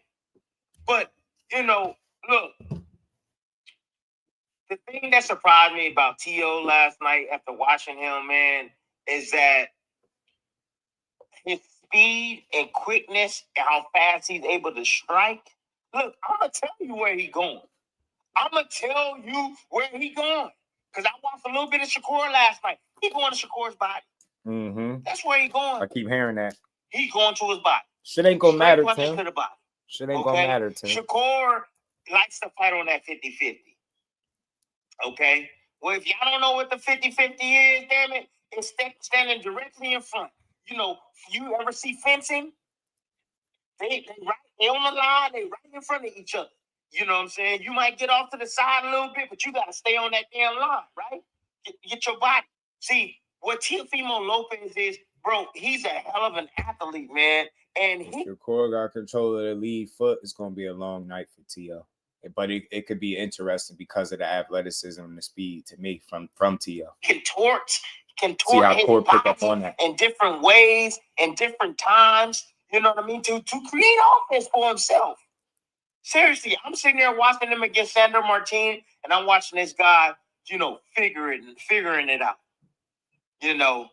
Yeah, distance definitely, when the guy was able to maintain distance, yes, it becomes challenging for T.O. It does. But the thing is with T.O. is he's a risk taker. He is. All right. And That's the thing true. that I know about Shakur Stevenson is that Shakur has to be on balance. Shakur has to feel safe because he's a defensive first type of fighter. And Shakur won't deploy any offense unless he truly feels he's going to land. So with that being said, it's like T.O., when he's attacking you and he's coming from these weird, odd angles, T.O. is not afraid to get hit with a shot. Nah, he's not afraid of it. He not. Right? He not. T.O. can adjust his balance as he's attacking you. Adjust his punches as he's attacking you. So, when Shakur is trying to step out on that line. Shout out to Ill Will. I hear that all the time. Like, for example, Ill Will, my guy, he was just up here. He out there in Houston, man. He be giving me the inside track. You know what I mean? He got a chance to watch him for this training camp, and he was telling me the same thing. He hit me up. He was like, bro, he ain't normal. He called me Kurt. He was like, he ain't normal. Oh, man. Oh, you already know, man. Steph, we appreciate you as always, man. Pardon me, man. Shout out to Ann McQueen, Steph, my guy behind the hands, man. What Joe said, who you think got the better footwork all around? I think T.O., some of that shit is like bluffing. That's what I call it. Like, you know what I mean? Smoke and mirrors. Like, he threw a lot of unnecessary movement. And if you fall victim to that, if he going to put you in the blender, right? Like, if you let him confuse you with that, he going to have you. But I think Shakur got a really good processor up top. Real good eyes, reflexes of his own. I think he's smart enough to be able to adjust or adapt if T.O. is giving him some trouble early. I think he'll be able to. And again, if you show me that you can stop Shakur from controlling the distance and range, you telling me you're going to have a really good chance at winning, especially if that's something he's setting out to do. You get what I'm saying? So we're going to see, man. I just love the matchup, man. I love the matchup. Trying to get his distance, move left or right, when he gets along the ropes, or, when he's stepping back, you know what I'm saying? T.O. is going to be following him out. T.O. is one of those guys that's not going to stop attacking him until he gets to where he wants to be. Now, if real quick, but he falls in too with some of that shit too. It's not. See, Tim giving a breakdown, I get it. If things are going his way, this is what he can do to be successful. But what he's describing to be successful in that way against Shakur is going. You got your work cut out for you because he's gonna make you think. It's gonna be a battle of the minds. I feel like Shakur got the sharper, more consistent mind. You don't give him no damn offense, right? T.O.'s gonna mount points. He's gonna be the aggressor. T.O.'s gonna push a fast ass pace against Shakur Stevenson. That's what I'm telling you. And that's why fighting Williams Zepeda, it was a great idea to fight that fight and then fight T.O. just in case he getting there. He want to push the pace because Zepeda did it, fought at his own style and lost. Right now, man. Shakur handled that pace just fine. I don't see Tio throwing more punches than Zepeda. I don't. I promise you, I don't. With De Los Santos was afraid of what was coming back. Tio is not gonna be afraid of what's coming back. He is a risk taker. I promise you, he's not gonna be afraid. He might eat a shot here or there, but you know what? He's gonna be right. He wants to be right in position to be able to inflict some sort of damage on his opposition in Shakur Stevenson, and it's gonna be mainly projected towards the damn body. Straight punches, straight right hands to the body. You know, you remember watching him and Zepeda fighting. Where did Zepeda go? He went downstairs. You know, when you fighting a guy like Shakur Stevenson, you gotta hit him everywhere. It don't freaking matter. You gotta just land on him. Yeah, you gotta disrupt his timing, disrupt his rhythm. You know, you gotta try to make him put his hands in his pocket so that way you can amount points. And it's the on how it looks. I like this breakdown from the aggressor coming forward, landing shots, you know, either on the arms, shoulders, chest, whatever. It don't matter. You know what I'm saying? And I say this, Tio is very elusive defensively as well. When Gordo is there, Gordo! He hard to hit. His eyes be wide open, and again, contorting his body out of the way of shots and stuff, and he can find ways to fire off that stuff, man. Hey, this is not going to be an easy fight for Shakur. Hell to the no, it ain't going to be easy. You know, this is a challenging fight. Shakur know this fight going to be challenging, and that's the reason why he's taking it, because he wants to prove to everybody he's the best or one of the best fighters in the world. Yep. Shakur ain't trying to hover and pound for pound around the damn 8, 7. Tio ain't on the pound for pound list, but Shakur is. But Shakur ain't trying to hover around 7, 8. You know what I'm saying? Shakur want to be number one. Mm-hmm. Shakur trying to pass up Crawford. Shakur trying to pass up Inouye. Shakur trying to pass up Usyk. Shakur trying to be right on man's ass. Like, hey, I'm here. Yeah, with a win right here. Woo, man. Come on. Yes. 4th division champion. Yes, this gonna 28. move him. This gonna move him up with that 25 fights. Pound where Shakur wants to be. Say That's the reason why he's taking on this damn challenge right here. And of course, Teofimo Lopez, you know what I mean? He wants to fight Shakur because he wants to prove he's the best. Right now, look, everybody's been saying nobody can be, well, I know I've been saying it, nobody can beat Shakur Stevenson. I don't think it's very few guys that can beat this guy, man. Very few guys, man, that I think that may give him some issues, but not beat him because it's hard to outthink this dude. I say the same thing, bro. But a guy like Teofimo Lopez, anybody can be beat. I want to be clear. We're going to see. You know, can't wait to this fight. Explosiveness. I'm going to be nervous like I'm fighting, man, for my boy. Get in there and take Tio out. To be able to get a little bit. Look, he got a chance. Oh, he got a chance. Yeah, and I'm here to let Bud did say he better than him. No, man. This is not, hey, I'm seeing the odds right now, 3-1 favorite. Ooh. Look. Still on Shakur. I can't bet against Shakur. I'm sorry. I can't bet. Call it whatever the hell you want to. I can't bet against that. Floyd Mayweather told me that defense.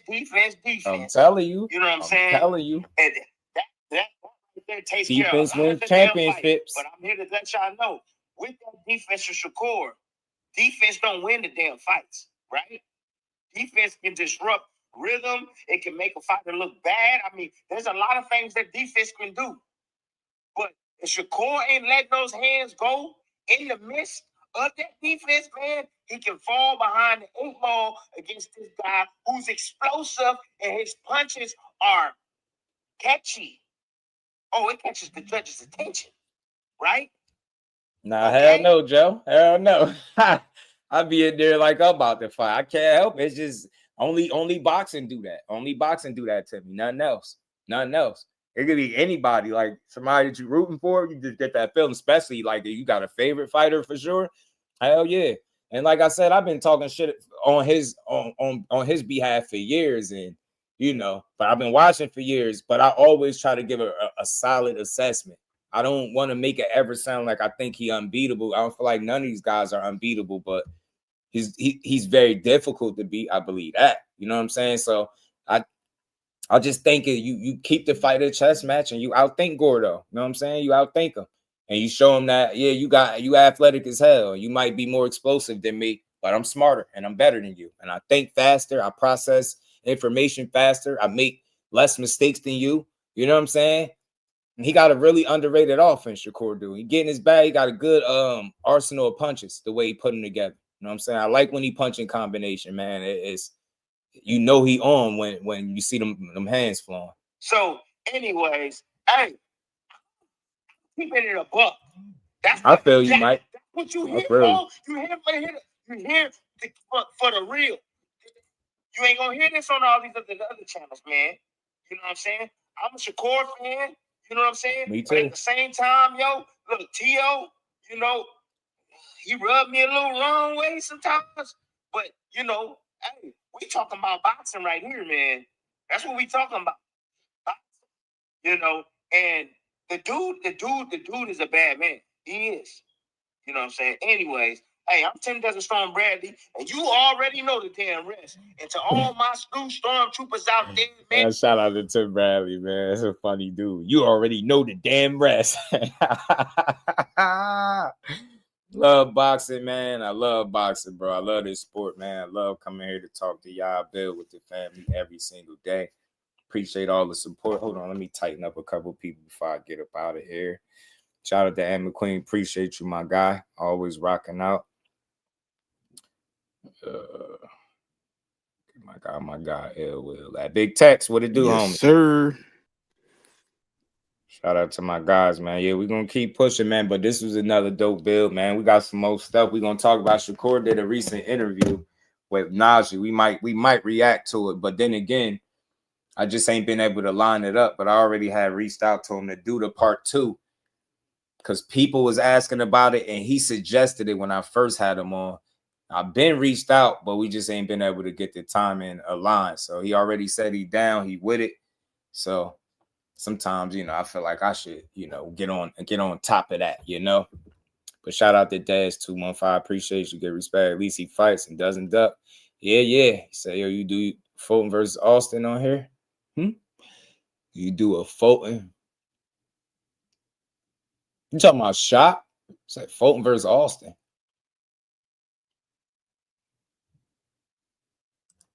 Who you talking about, L?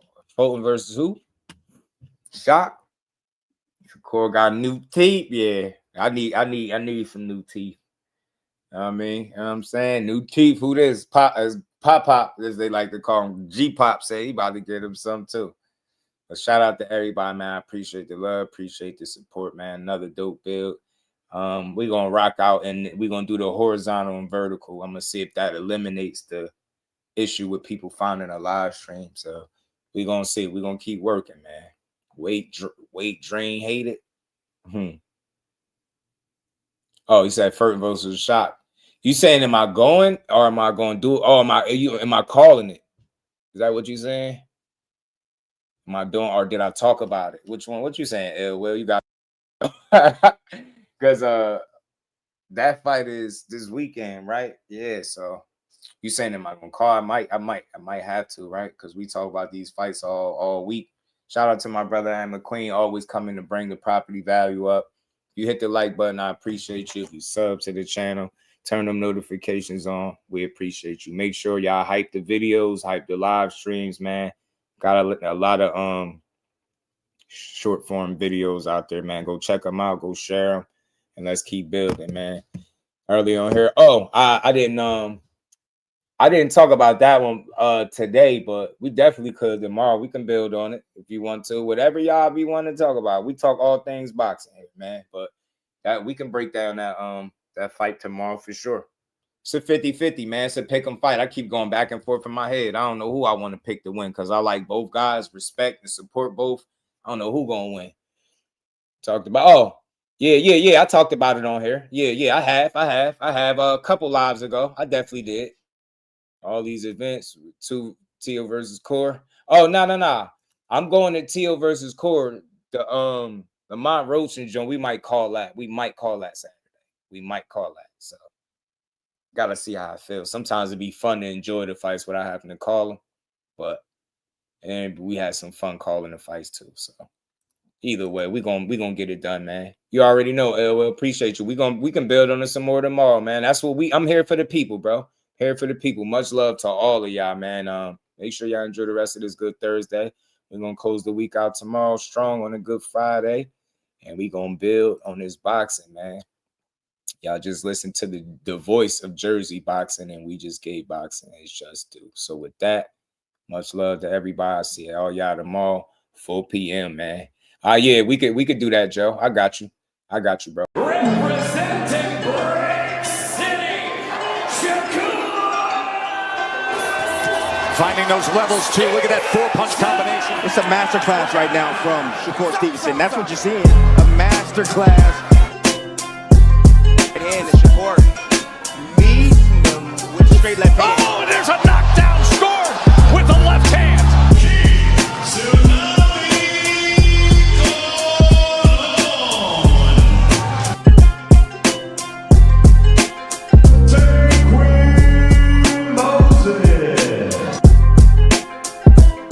From Patterson, New Jersey, please welcome the sweet Terminator, Shakur.